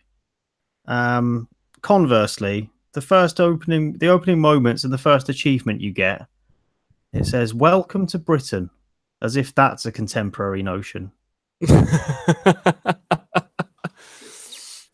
What you mean? Like welcoming people is an alien concept rather than just get the fuck out. I've seen pictures on Twitter knocking about today of the new signs they've put up in British airports saying, "We inspect everybody in case you're not welcome here." Wow! That's impressive. We check everybody, so people that are allowed in can come in, but people who we don't want in, we're going to check them. So beyond the miserable geopolitics, how are you finding the driving? Oh, sorry, Forza 4. It's Forza Horizon 4 is a really good drive. Oh my god, it's so good. It's beautiful to look at. Even better than the upscale job they did on Forza Horizon 3, which was fantastic in itself. But this just looks incredible. It's hard to describe how good it looks. It just looks real most of the time. There's some screenshots I've seen knocking around. I thought they were real, honestly. Yeah. But yeah, it looks really, really good. It does have a few. Have you had any sort of technical issues? I've had a few little glitches. Kicking up. I've noticed the only time you have a frame drop, maybe a hitch, is connected to the trying to have problems with or having problems with the online connectivity. So it's when you're either dropping or reconnecting to the online.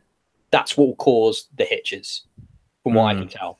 And that's some really weird stuff. There have been some frame rate stutters. I've had some sound issues where repeat the same sound effect over and over. I've seen the road glitch out a couple of times. What into so what? So it's invisible. Clouds. Yeah, it's just invisible. Okay, that is weird. I've not had that. I take it you're playing on an X and your 4K TV like I am as well, predominantly. Yeah. So that's worrying if it's just me. But yeah, when that doesn't happen, it looks fantastic. It's nice to drive around Edinburgh. It's cool, isn't it? And the north of England. Obviously, it's not to scale, but it's nice to see familiar road signs, and like phone boxes and post boxes. It's kind of like you're driving around Edinburgh and then bits of Wales and then bits of Cornwall. Like it's kind of what it feels like, isn't it? You've got like the beachy bits that are very Cornwall-esque bolted on, and then the mountainous bits are very Wales, and then the Edinburgh bits are all kind of like the heathland and the city, aren't they? Yeah. So, but then you've got in the middle, you've got like farmland, which feels a bit West Country and stuff like that as well. So yeah, I love it, mate. I you can't have it's not going to be a one-to-one representation of it. None of them are, but it's beautiful. I can't stress that enough. This game, I've just sat in a field, like looking at the sheep and like looking at the mountains. It's gorgeous. Insane how good it looks. And it's a weird thing to keep harping on about. The driving has felt good in the Forza Horizon series since the first game. Like Forza driving is the best sort of weird hybrid of it can be as arcadey or simmy as you want it to be, and you can literally put it anywhere in that spectrum, and it just feels incredible to drive. The triggers on the Xbox One are great for that feeling. They on the grip edge as you're like drifting around a corner or when you hit a curb and stuff like that. It's a glorious experience. It's weird. I always make sure I set it to no damage on my car, like because I don't want them even having the cosmetic damage because they're just so pretty to look at. And I just have a garage full of fantastic retro fucking classic sports cars. That's my shit. And American muscle. And that's all I spend my money on. How do you find the cosmetics? Because I just basically try and make my character look as ridiculous as possible at all times. And I love it. They've added a few things. So you could choose your character before, I think, couldn't you? Yeah. But now you can upgrade, you can sort of customize them. Yeah, play dress up, customizing with different clothes, which you can buy or unlock with wheel spin, like fruit machine thingies. You know what I'm talking about? That fruit machine thing that they do. Yep. So you can win clothes as prizes alongside the money that you used to be able to win and still can, and cars. So there's loads of stuff to collect now, and it includes animations as well, doesn't it? So like when you're in a loading screen or when you win a race, you'll see your character doing the animation that you've chosen. I think one's called Show Off, and you have Celebration, Victory as well. And my Show Off one is I'm like doing the Karate Kid thing, you know. I've got the same one. It's so good. I've got the same one. It's so good. And then I'm doing a stupid dance of some kind. Any dance that isn't a Fortnite dance. I might add is like my celebration dance because fuck the Fortnite dances. But man, it's just I love it. It's so ridiculous, and it's such a joyful celebration of cars and car culture, and it's so dumb and it's just so silly. And there were people moaning about, when the wheel spins, I just want cars and money. I don't want clothes and stuff. It's dumb. It's a waste. I'm like, just chill the fuck. This is such a stupid game. You get to like drive a fucking souped up Porsche 911 across fields and upside down mountains to get skill points. Why can't I play dress up with my fucking avatar? That's just do you want to know what my horn is? I have a legendary horn that plays the Killer Instinct theme tune. Oh, I've seen that's in there. I want that. It's good. It's Oh, really mate. good. Yeah. Beyond the clothes, there's more stuff. You can buy houses now. Yep, I've got buy some houses. fancy houses. I found this little I think it's called the Huntsman's Lodge or something. Yeah, It's I know the one. hidden little house in some wooded area. Hmm. It's so weird. You just drive up to this house and you get the option to sort of have a look around, and it says there's an old woman who lives there that just fancies selling it. And you're like, all right, I'll buy your house. What I like is it's like they're very much aware that you're going to have a shit ton of credits in this game, basically all the time, Yeah. and that they're like, yeah, here's a 400,000 credit house, or you can actually buy Edinburgh Castle for 2 million. I attempted to buy that. I had to save up and get that, I think. But it's just like, this is so fucking stupid, but it's such a gloriously dumb thing. And it's great. Have you done any of the Forza live stuff, the Forza-a-thon stuff? Yeah, that's great. That on the harks hour back to Burnout Paradise. Yeah, on the hour, every hour. There's an event that basically goes out to not just the drivers on your server, because it's more than that. And it's just like anybody, I don't know how they decided, but up to about 40 or 50 people can then join in that event. And it's usually something stupid, like you start off with a speed trap, then a drift zone, and then a jump trick. And you all have to work together to beat that sort of total that they've decided you need for that event. And it's great. And then there's we haven't even talked about the seasons. So there's spring, summer, autumn, and winter all represented in the game, and they actually change in a real-time weekly basis. And each season gives you different events, and the driving physics change. And it's so cool, man. The way that they're doing this game, it's just like they thought of everything. There's so much cool stuff in there. You know, the in the last game, Forza Horizon 3 had the Warthog from Halo. Yeah, that's back, but they've done something special. Oh, I don't. Let's not spoil it. But that showcase. I'm not going to tell you, but have you seen that? I've done it. Yeah, I've done all the showcases, and it's fantastic. Oh, amazing! It's fantastic. They changed the skybox. They do everything, and it's like a little slice of Halo in the middle of Forza Horizon, and it's so good. It's so good. So good. I just love it. Oh man, we're going to talk more about Forza. I tried to join you to play the other night, and you disconnected from the internet to kick me out of your game, which I thought was a bit. I didn't deliberately do that. It's like, oh, Ben, this? Fuck him, pull the cable. When was this? Right. Last night. You were playing. I joined your game, and then all of a sudden you disconnected and booted me out, and I was like, oh, bye then. Didn't even say hi. I didn't even see you. A little bit hurtful, Rich. A little bit hurtful. I didn't see you. Sorry, Ben. I think you got your version of the game through Game Pass? Yes. I bought the Ultimate Edition because I wanted to support them. I just wanted to. I love it. Like, I know I love these games. So I was just like, yeah, I'll put 80 quid down on that. I'm going to want the DLC. I know it's going to be good. It's always good what they put out. 80 quid. I probably will end up buying it, but I figure I'm paying for Game Pass. There must be getting money out of that. There's an upgrade thing you can do. If you have the Game Pass option, you can pay, I think it's like 30 or 40. Yeah, I saw that. All the DLC and all the stuff you get in the Ultimate Edition. Yeah. Which I think is an interesting idea. But, the problem is if you're going to end up spending more money on Game Pass, aren't you, than the cost of the game. So it's kind of like, if that's all you wanted it for. I find the idea of buying DLC for Game Pass games a bit mental. Because same, I haven't done that yet. I would do it. It depends what it is. If it's something that you're going to rinse through and never go back to, then I guess it's all right. But yeah, something like that, you're going to go back to Forza Horizon 4 for a long time. So if you're going to invest, maybe buying it is the best thing to do. What I'm going to do is just kick the ass out of it on Game Pass when it does become cheap enough to get all the DLC. I'll just get it then. I'm in no rush to buy it now. Don't need to. It's not out yet, is it? No, absolutely. It just a heads up. It looks like we're going to run a bit long tonight because we've had so much good stuff to talk about and get into. But I don't want to wrap it yet. Rich, I really want to know. What you think about Dead Cells, because I gave Dead Cells a 5 out of 5 as the greatest. One of the greatest examples of that type of game available to buy right now. I absolutely adore Dead Cells. It's got that one more try feeling that I just kept on playing and going back to again and again and again. And it just feels so damn good to play. Richard, tell me I'm not wrong, please. I thought it sucked balls. Oh, no! No, it's good. No, it's good. No, you told told me that Mm. you didn't want to play Hollow Knight because Yes. Dead Cells. Yeah.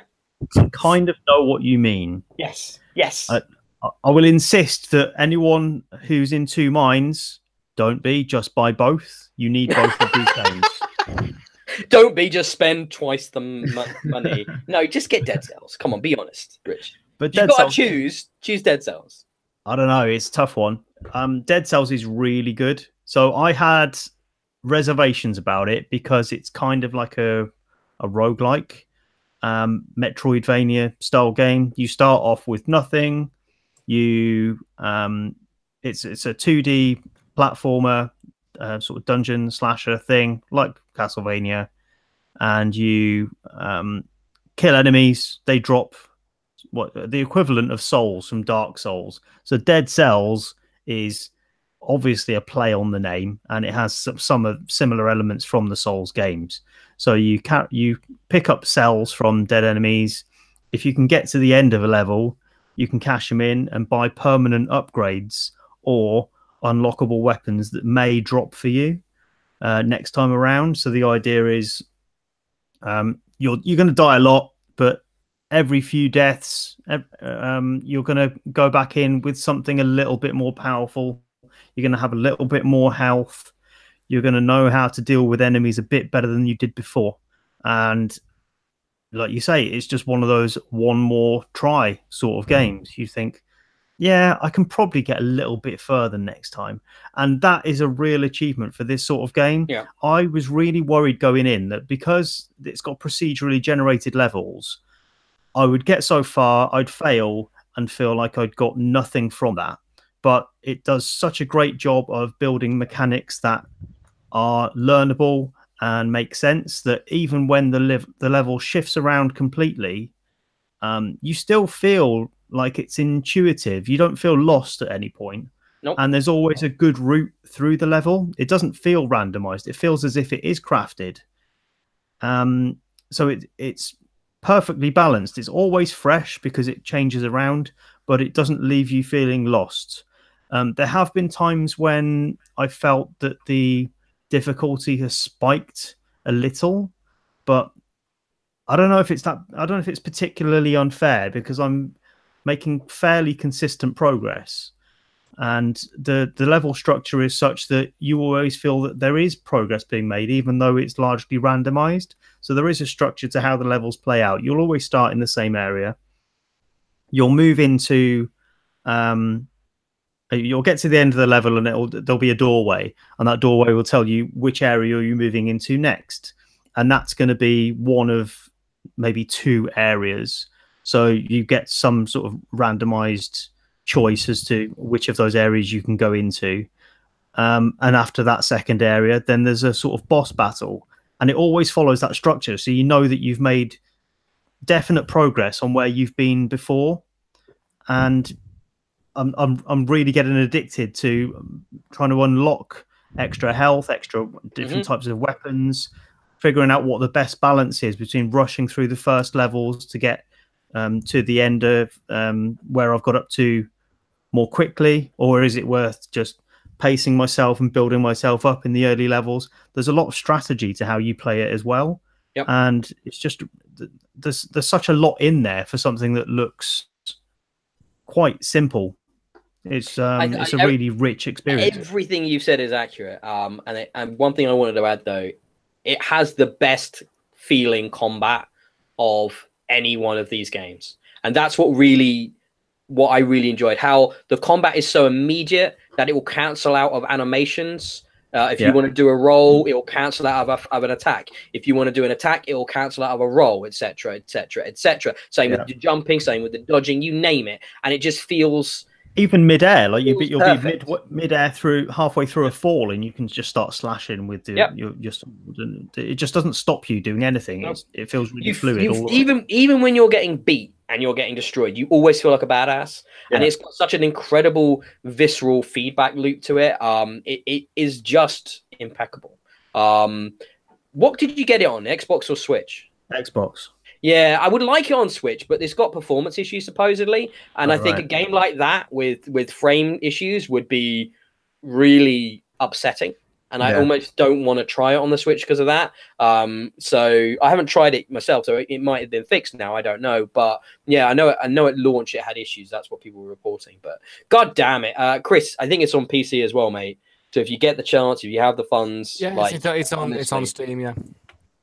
Yes. I do highly recommend it. It would be a good streaming one because you could just throw yourself at that for like weeks of failure before you get anywhere. Trust me, that's pretty much what I did with myself and Twitch anyway. I threw myself at it for weeks of failure, and I keep going back to it. So the streamer's life, absolutely. By the way, if my internet goes a bit funny, if I'm currently downloading the demo of Forza 4, so okay.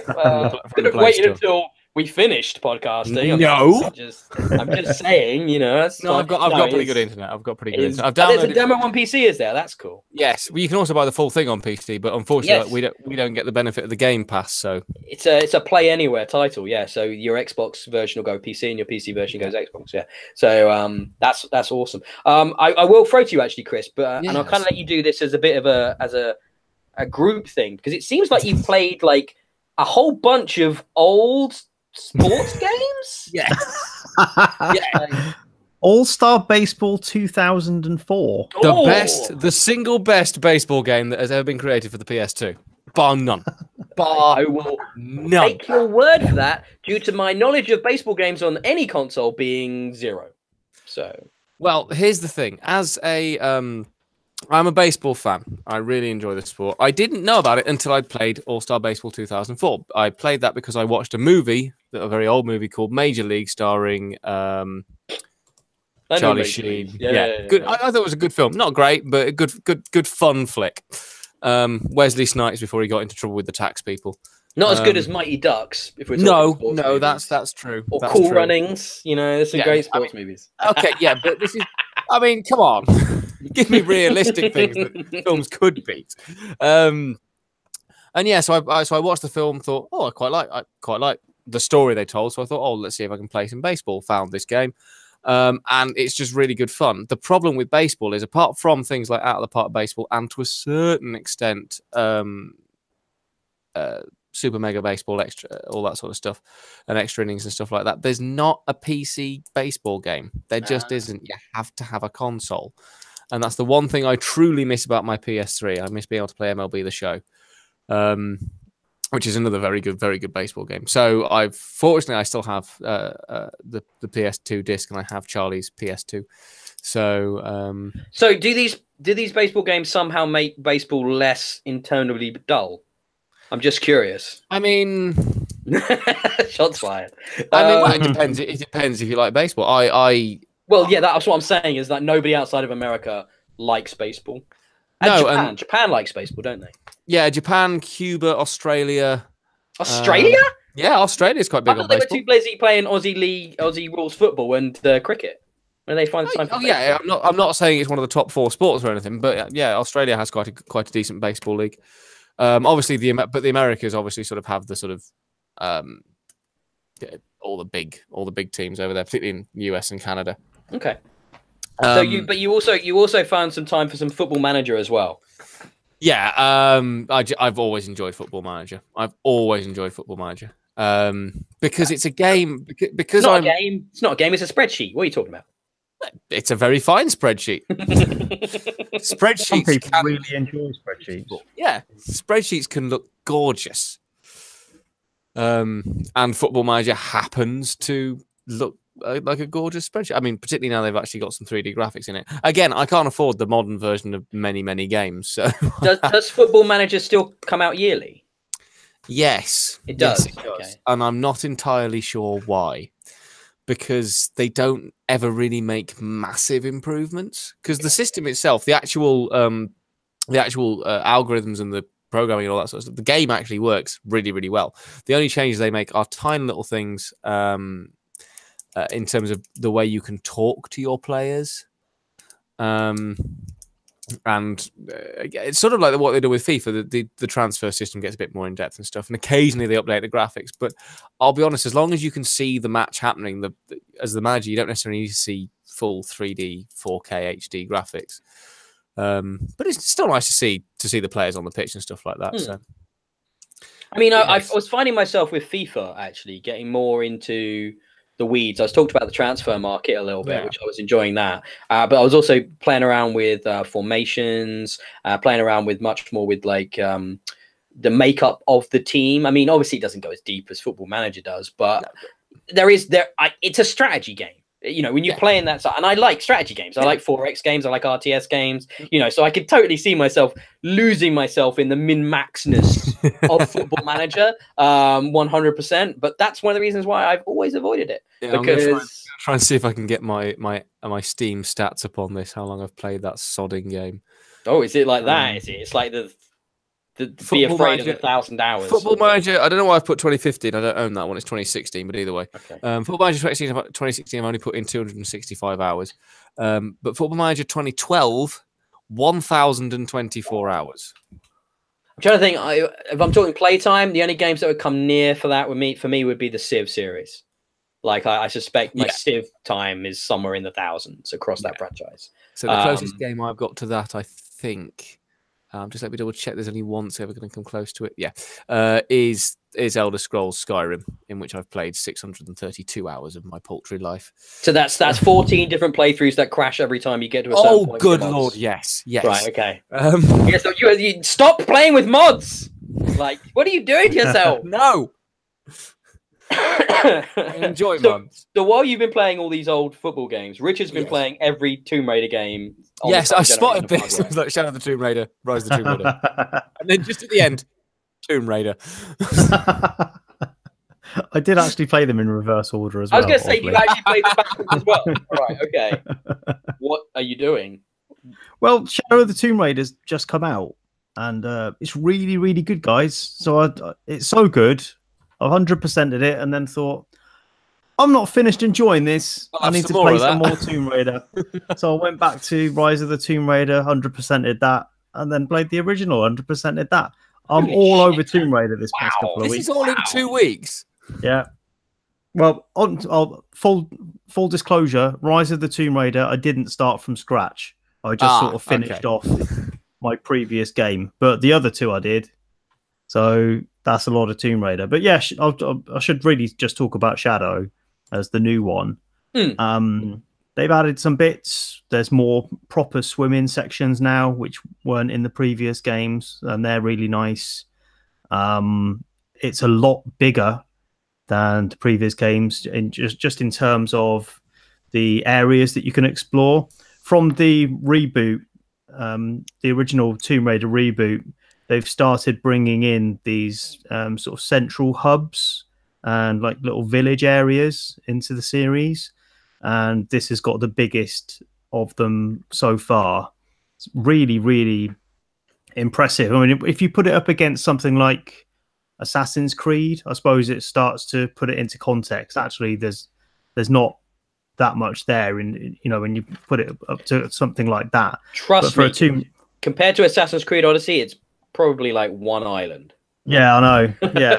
But in the context of Tomb Raider, in a sort of crafted single-player adventure that's far tighter directed than something like Assassin's Creed, it's pretty good. So there's a lot in there for you to explore, and that is kind of the point of Tomb Raider, which they seem to have forgotten about with the reboot. So there was a lot of combat in that, not so much tomb raiding. And having played through it again last week, the tomb stuff that you do get involved with is laughably minimal, and there's virtually nothing there. So you walk into a room and just do one puzzle and then you're done. There's lots more involved in Shadow of the Tomb Raider, and it's not so discreetly packaged either. It's not like you walk into a bit and it's like, all right, this is the puzzle section, this is the Indiana Jones where there's rope swinging and whatever, and then I'll move on to a combat section. It's not like that. It's all balanced out much more naturally, and there's an organic flow to how you might be exploring a little village, talking to the people in it. Then you'll notice a crack in the wall and you'll see if you can get through it and see what's in there. There's just exploration at every sort of turn, really. and it really it does a much better job of selling the character of Lara Croft as someone who's inquisitive and just wants to know what everything is about and get a nose in every little nook and cranny. There's loads to do everywhere you go. Trying so hard not to make jokes about Lara Croft and referring to nooks and crannies where I'm putting my nose, but I'm working hard here, working very hard. Keep it clean. But yeah, it just looks really good as well. I mean, you've seen the previous games. This looks better than them. It's just top of the list. There's not much that looks better than Shadow of the Tomb Raider, and except Forza. Well, possibly Forza, but yeah, I mean, when you get to the end of the game and there's some just incredible HDR effects that will just blow you away. It's just fantastic, and yeah, inspired me to play the other two games. So you know, I can't really sell it more convincingly than that. It made me want so much more than it even itself could offer. I had to play all of the other games in the series. Well, Squeenix want more too. You know, this was meant to be the last one before it connected to OG Tomb Raider. But Squeenix have like, no, we need more of this prequel stuff. So I think they're going to be doing at least one more. It's going to be called Stench of the Tomb Raider, and it's just going to be about how smelly she is after all her adventures. So you know that's going to be really exciting. Can't wait for that. I workshopped that joke for like half an hour with a group. Didn't land. Stench of the Tomb Raider. No, not. I don't know. I would never use the word stench for a lady. Musk. That's worse. Oh, I don't like musk. No, I don't like that. No. Maybe that's why we should do it. So before I talk about the last big game, Chris, you've gone back to Fallout 4 because of you breaking Skyrim. Yes, that's what it is. And this is new game to break. Yes. So where are you at with Fallout 4? Not particularly far. I started off because I found another mod and just see. But this is through the official Bethesda mod thing that you can get within Fallout 4, not the Creation Club, the other one. Yes. And so it's all vetted and approved, and you know it's not going to steal my house or anything. So I don't know where I was going with that joke. Fallout 4, known for stealing houses. That's the second time in 2 days I've told a joke where at the start of the sentence I didn't know how I was going to get to the end, and when I got to the end I just looked stupid. So it worked better than Stench of the Tomb Raider. Well, yes, this is go with that. That's fine. But yeah, so I found on there a mod that is basically like the Live Another Life mod you can get for Skyrim and the Elder Scrolls, and so you don't have to start stuck in Happy Town or down in or go through all the stuff you do in Happy Town, whatever it was called, Sanctuary. Right. Okay. You don't have to start in Sanctuary and do the whole little story they give you there, because the famous thing with Bethesda games is every time you start it up, you've got to do this opening 15-minute section. Yeah. So the most important Bethesda save you ever make is the one just before you leave whatever opening dungeon they've given you, because they give you that chance of, are you sure this is what you want to be? No. So yeah, the way this one works is you do the bit at the mirror to create what you look like, and then it says, do you want to wake up or not? And if you don't wake up, you carry on through the normal opening of the game. If you do wake up, you go into you end up at the Institute, with the idea that you are possibly a synth, possibly not. Interesting. That changes the framing of that game entirely. Doesn't it? Yeah. Wow. But it lets you choose where you start, and I chose to start as a child of the atom. So I started right up in the northeast of the map, and died about 15 times in the first hour, because that's a part of the map you're not supposed to get to until about level 10 or 15. Yeah. So you're there at level 1 going, I've got this gun. But yeah, I managed to walk. I've managed to walk into Boston. I'm now at Diamond City. Having already done the last voyage of the USS, whatever it was, the ship that's taken over by the androids. If you haven't found that mission, it's hilarious. I recommend it.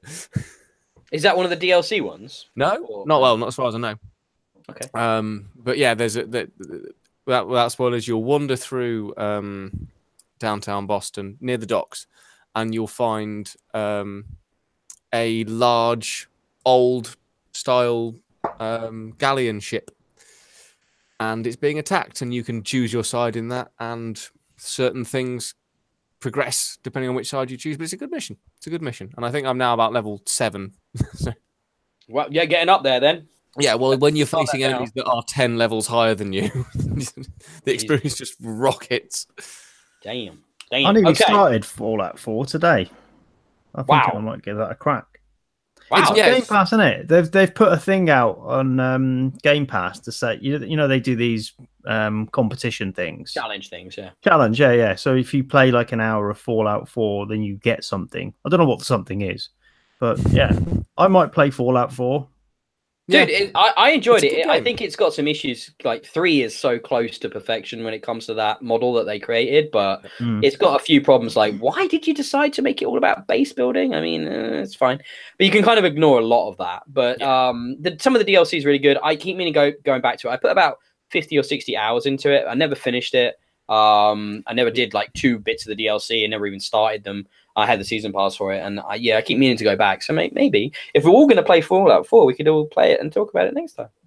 That might be nice. We could deep dive into Fallout 4. Yeah, we several can, years. Yeah, just as Fallout 76 is about to come out, and nobody's interested because who wants to play a Fallout game that's fucking multiplayer? I know I don't want to. With gankers.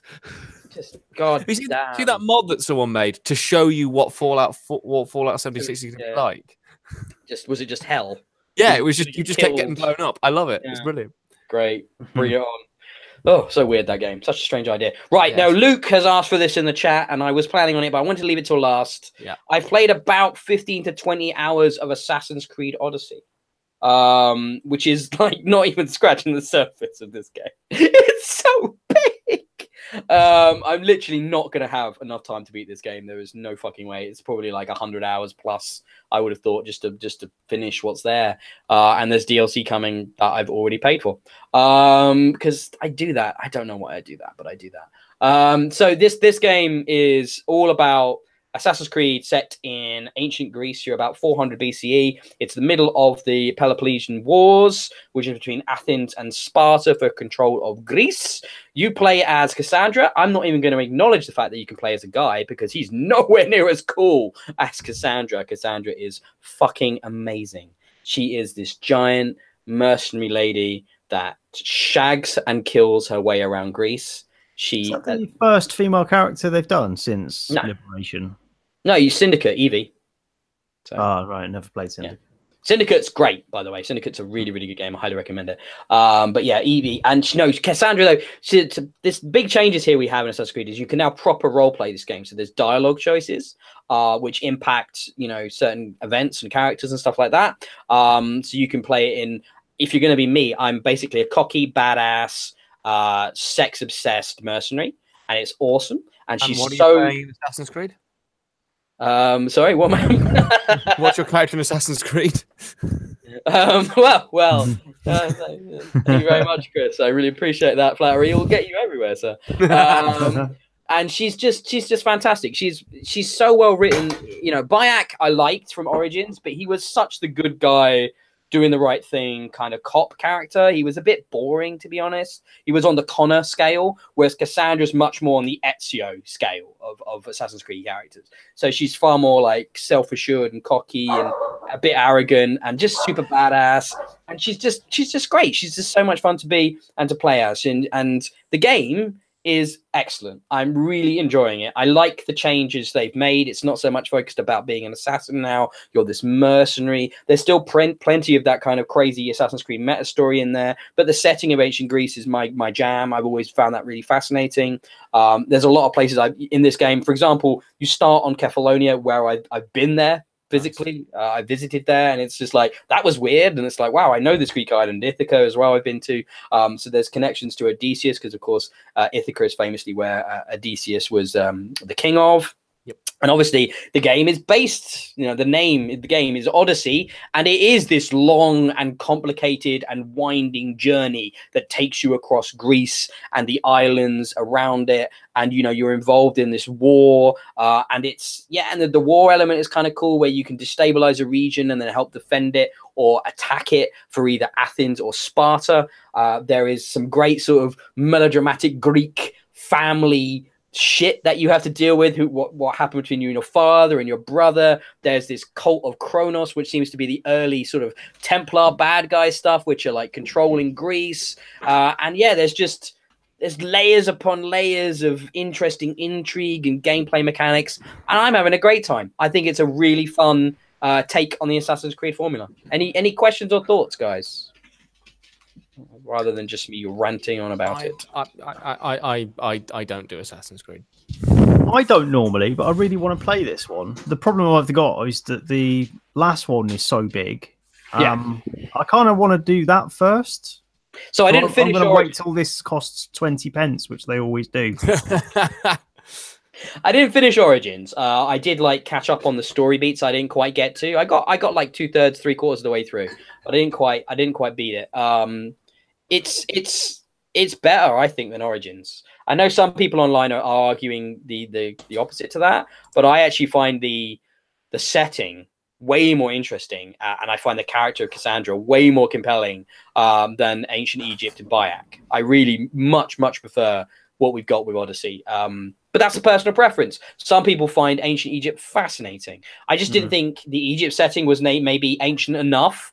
It wasn't, the height of the pharaohs. It was kind of as Egypt was losing its identity a bit and being subsumed by Greek and Roman kind of influence. So it wasn't really ancient Egypt. It was more like a later stage of Egypt. Whereas this, right in the middle of the Peloponnesian Wars, right in the middle of Sparta, you're only like 2 generations short from Leonidas himself and the 300 with the Persians. So that's quite recent history in there. And you've got there's some stuff in there. I don't want to spoil too much, but there's connection to Greek mythology in there and stuff like that. And it ties, I think it's a great setting for connecting with that progenitor race meta story of Assassin's Creed. And it fits perfectly into all of that. Really enjoying it. I think you could skip Origins, Rich, to be honest, but waiting for it to be cheaper or whatever, Game of the Year edition with all the DLC in there. They're going to make the post-release support for this last until at least the end of 2020, because there's no Assassin's Creed game next year. So apparently the DLC is the DLC and the microtransaction stuff is already quite extensive. Is that fair to say? There's cosmetic stuff, but it's not a big deal. There are what they call time saver things you can buy, and probably the one people are complaining about the most in places like Eurogamer and Polygon and stuff like that is that there is an XP boost you can buy to make it meet, so you can level up 50% quicker. I don't think it's that big of a deal. The way I'm. That's irrelevant, Richard. Yes, I bought that, and I bought the Pegasus pack as well because I wanted a Pegasus horse. Of course you did. Okay. I had some Xbox credit extra on my account, and I was just like, I got a bunch of reward points because of this silly amount of pre-orders I've done recently.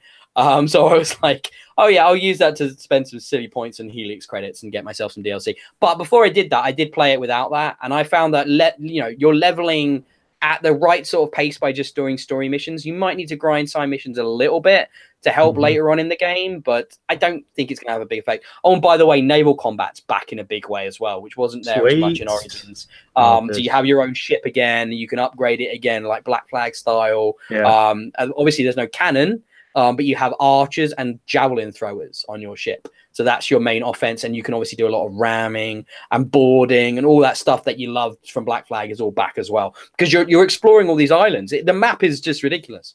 There's so much there. Always loved your ramming. It's a weird choice to bring that back now, isn't it? With what's that game they're doing? Skull and Bones. I'm not sure that game is ever coming out. Yeah, I get the impression that might never see the light of day. It was at E3 this year, though, right? Yeah, but They then it's showed been it again. delayed again. It was like they had a release date for this year, and it got pushed back to next. I mean, yeah, but it's different now. That's like, I feel like they would have evolved the formula a lot. I know they were basing it off of the tech they had developed for Black Flag, but that was a long time ago now. So I tell you what I am excited about by getting the season pass. I'm going to get an HD remaster of Assassin's Creed 3. Yeah, can't wait for Connor again. To be honest, that's a really cool setting, that one. Set in the American Revolution period. However, Connor was like the dullest person ever. Yeah, from what I remember. But the setting was great. I bought that. Oh, okay. You didn't buy the Ezio stuff? No. Mate, have you played it? I've got a bunch of them because they've been in Games with Gold, haven't they? So yeah, I've played. There's a remaster pack for them for an hour. There's a remaster pack for the whole Ezio stuff. I recommend that. That's fabulous. That's really, really good. Like it's a good HD remaster, and it's all 3 of his games. That was like Assassin's Creed at its peak. Look, like Chris said, he's not an Assassin's Creed guy. I wonder why. I might ask him in a minute. I am an Assassin's Creed guy. I am the guy that's beaten every Assassin's Creed game except Origins now, I guess. Yeah. So I might go back and beat that. I fucking love the Assassin's Creed games. Like, I love that historical action RPG fantasy that you get to live out with them. They're so much fun. Chris, why don't you like Assassin's Creed games? Very simply because the first one didn't grab me. I don't think they're bad games. The first one's garbage. Like it was a proof of concept. But they become what they are now with the Ezio trilogy. Like that's where it finds its voice and its identity. The first one was an idea, and it was a cool idea and a cool idea, sort of a concept. But yeah, the actual gameplay comes in with 2 onwards. I mean, I'll probably have a go at 2 then at some point because I am in the process of going back through. You do not need to do them all in. You don't need to play them all. I mean, like one of my favorites is Syndicate, which is the London set one, which I absolutely adored. That I really like the mechanics and that were introduced there, and I really like the characters of the twins, Evie and Jacob, and how Jacob was like the tough ruffian anarchist, and Evie was like the stealthy assassin. So you could play it differently, and like they had specific story missions that you played as, and that has some really cool Jack the Ripper DLC as well, which is a really fun addition to that series as well. That's a very good game, Syndicate. A lot of people didn't touch that because it's the one that came out after Unity, which was a broken shitstorm. So that game got kind of mostly fixed, but even now it's a chore to play. Plus the character in that, Arno, is the biggest fucking up his own arse French prick you could ever imagine playing as, and I just couldn't get on with him. Best protagonists, I guess the best ones. Ezio is so good, but Ezio got 3 games to become this character, so it's kind of like a little unfair in a way. I really like Edward. Edward is the Black Flag protagonist, who's basically a pirate that steals an assassin's robes and then becomes an assassin, but he's really just a pirate being an asshole, and he's a lot of fun to play as. Richard, you played Black Flag though, haven't you? I've played a bit of Black Flag. I've played a bit of most of them. I've got most of them.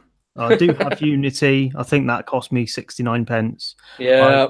I've got Syndicate actually because I think it was Games with Gold recently. So I could go back and play pretty much all of them if I was so inclined. I'm not sure I ever will, to be honest.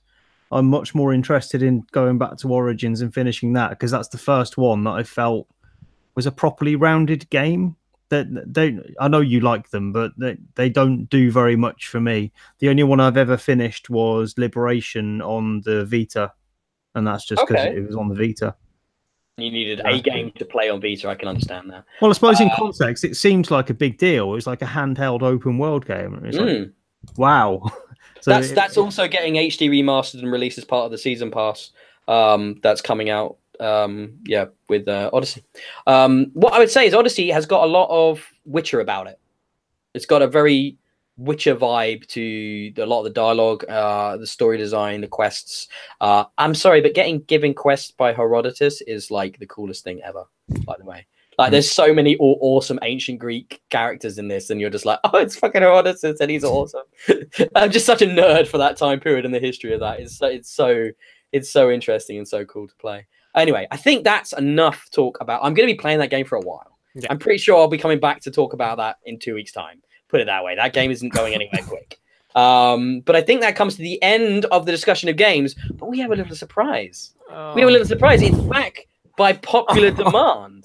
And who demanded it? That's what I want to know. Who demanded it? I had some messages, man. I had some messages. People tell me how much fun the quiz was that we did a couple of episodes ago. So I brought it back, and I've thought about it a little bit more this time. So the questions are themed around what we have discussed on the show. Each question has a bonus point, and there are 7 questions. Okay. You made it too hard of you because I smashed this last time. It's harder. I mean, smashed is perhaps a little bit it's strong. harder. I think I smashed it. I'd be surprised if either of you get more than like 2 or 3 points. Put it that way. Come on, bring it on. All right, let me. I'm gonna just. I'm gonna make this a recurring segment, by the way. So prepare yourselves. Let's start reading up. So start thinking about a name for the segment, Richard. Yeah. Okay. Okay. Question number 1. In what year did the first Assassin's Creed come out? 2007. Yeah, that's what I was going to guess as well. I was going to guess. You both get a point. Well, yes, it was a damn fine year. That. Oh man, 2007 had so many good. I'm gonna have to right. Hang on. Can we really get points for saying yes? That's what I was going to say. Well, how else would you do this, Richard? I mean, you're making this complicated. I'm happy to write it on some paper. Chris at his word. Would you like Chris to answer first? It's fine. I'm going to be magnanimous. Have the points. Yes, you're right, because this matters. For an extra point, what month? Oh. November. What was that, Chris? November. I'm gonna guess Christmas market. October. Chris gets that point. Richard, you don't get anything. Holla. Okay, so this is a hard one. Was it genuinely November? That was a complete guess. Yes, it was November. Yeah. What car? Question number 2. What car was on the cover of the first Forza Horizon? Oh God. No googling. God will know. I'm just saying, if you Google, I'll find out. Bugatti Veyron. No, it's not. It's, okay. Cool. It's the yellow one. What is it? Is it a Lotus something? Is that your answer? Yeah. No. It's the SRT Viper GTS. Yeah. Now, you might have a better chance with the bonus point, though. Where was it set? Italy? Richard? Flipping heck. You should know that, Richard. I should know it. Yeah. Just think about where they've all been set and go backwards in your mind. You got it wrong. I think it's America or somewhere, isn't it? It is America, but I want the state. You want the state? Jeez. Oh, I'll give you half a point for America. How about that? Can I guess a state? Go on then. Let's say... Oh, where would that be? It's great radio. Come on, Rich. Dun, dun, dun, dun, dun, dun, dun, Texas. It's Colorado. Colorado. So after 2 questions, Chris is in the lead with 2 points to Richard's 1.5. I don't know how that's happened. Well done, Chris. Regretting being magnanimous. That word. Number 3. What was the name of the first official FIFA game? The first official FIFA game. Yes. Ooh, FIFA World Cup 94? No, it'll be older than that. 86? Not 86, no. Go too far there, mate. 90? Wow. You can't just do that. No, stop. It doesn't actually have a year in its title. Oh. Is it just called FIFA Soccer? Oh, I can't. It's close, but not quite. FIFA International Soccer.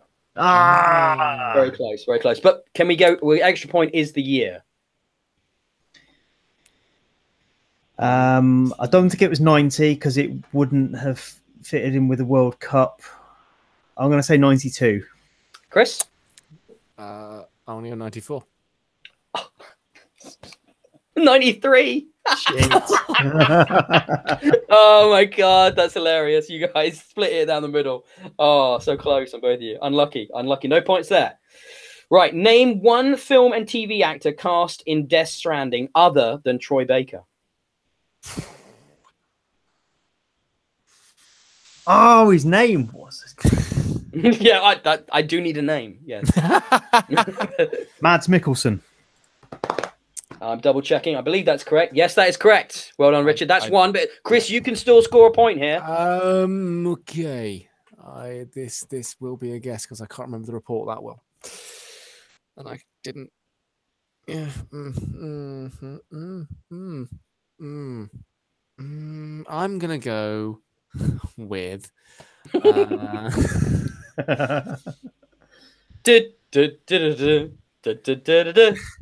I don't know. Fuck it. The answer is I don't know. So let's go for broke and go for Tom Hanks. Fuck it, Tom Hanks. Indeed. Kevin Spacey. He's doing games. He did do games. He did do games. He was in Call of Duty Advanced Warfare. You got in trouble for playing those games. Yes, he did. Played too many games. Unlucky, Chris. No points for an extra point. Richard, can you name me another one? No, I can't. No. I'm surprised neither of you got the lead guy, which is Norman Reedus from Walking Dead. Oh, I thought we said we weren't allowed to name him. I said no, Troy Baker. I said. Oh shit! Oh. Well, quite clearly I said Troy baker, but okay, because he was on the news story, so I thought that'd be too obvious. No, sorry, I was zoned out. I thought Norman Reedus was too obvious. I would have got that.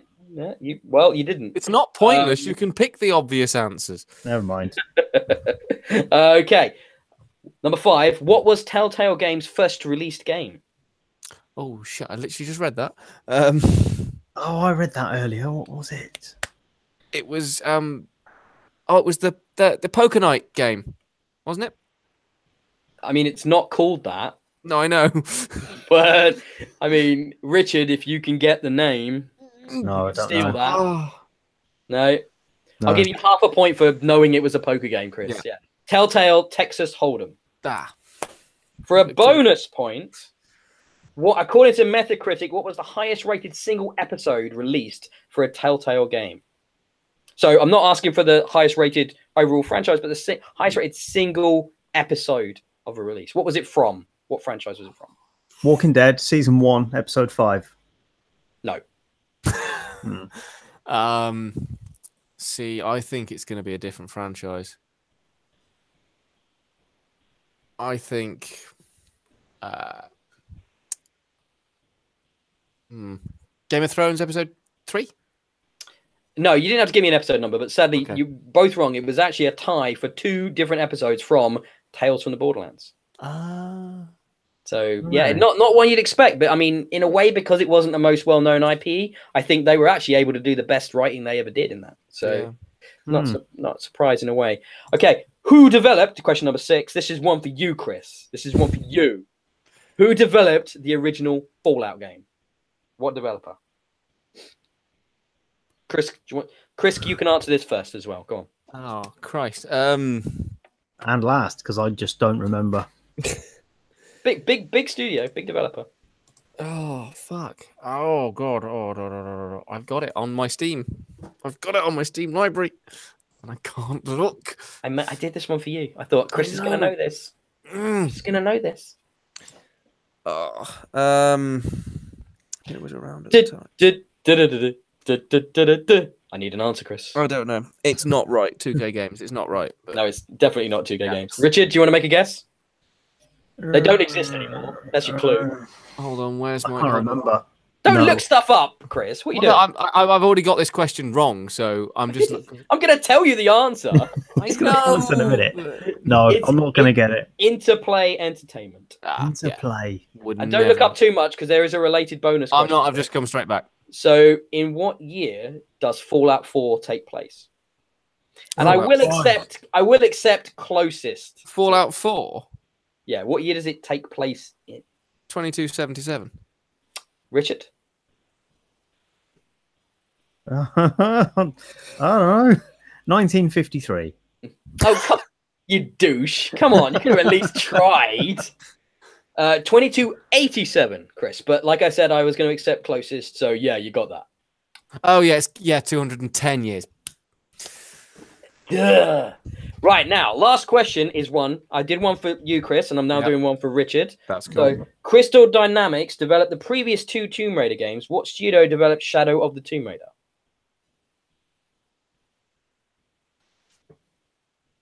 Well, that's confusing. Yeah, Crystal Dynamics did not make Shadow of the Tomb Raider. Their name's on the title screen. Yeah, but they didn't make it. I mean, if you asked me who developed the original Tomb Raider, I could have told you that. Right, also on the title screen, Eidos Montreal. Is that your answer? Yeah. You are correct. Yeah, they did the original one, so Eidos, yep. So this is for all the birdies, because you're both on 3.5. Right? So, while Eidos Montreal made Shadow of the Tomb Raider, what are Crystal Dynamics currently working on? I'd like to say congratulations to Richard on a fine victory. Oh, man. What are they doing? I should have made a tiebreaker question. Damn it. Didn't think of that. Crystal Dynamics. Oh. I don't know. I really don't know. It's quite a big deal, this. It wasn't like it's not a small thing. This is a big deal, what they're doing. How do I not know it then? Are they publishing it as well as developing it, or is it being published by someone else? He doesn't. I didn't look into that. Can I make a fantasy guess? They're bringing back the Legacy of Kain series. No, it's something people care about. They are developing the Marvel Avengers game. Ah. Oh, right. So I very quickly here thrown together a tiebreaker question, which you can give me your best, closest response to. Okay, like the closest answer. So, yeah, in what year? Yeah, we'll go with in what year. Yeah. In what year was Venom first published? Oh Christ! 86. Chris. And I did kind of give you a clue when we were talking about it earlier, but that's fine.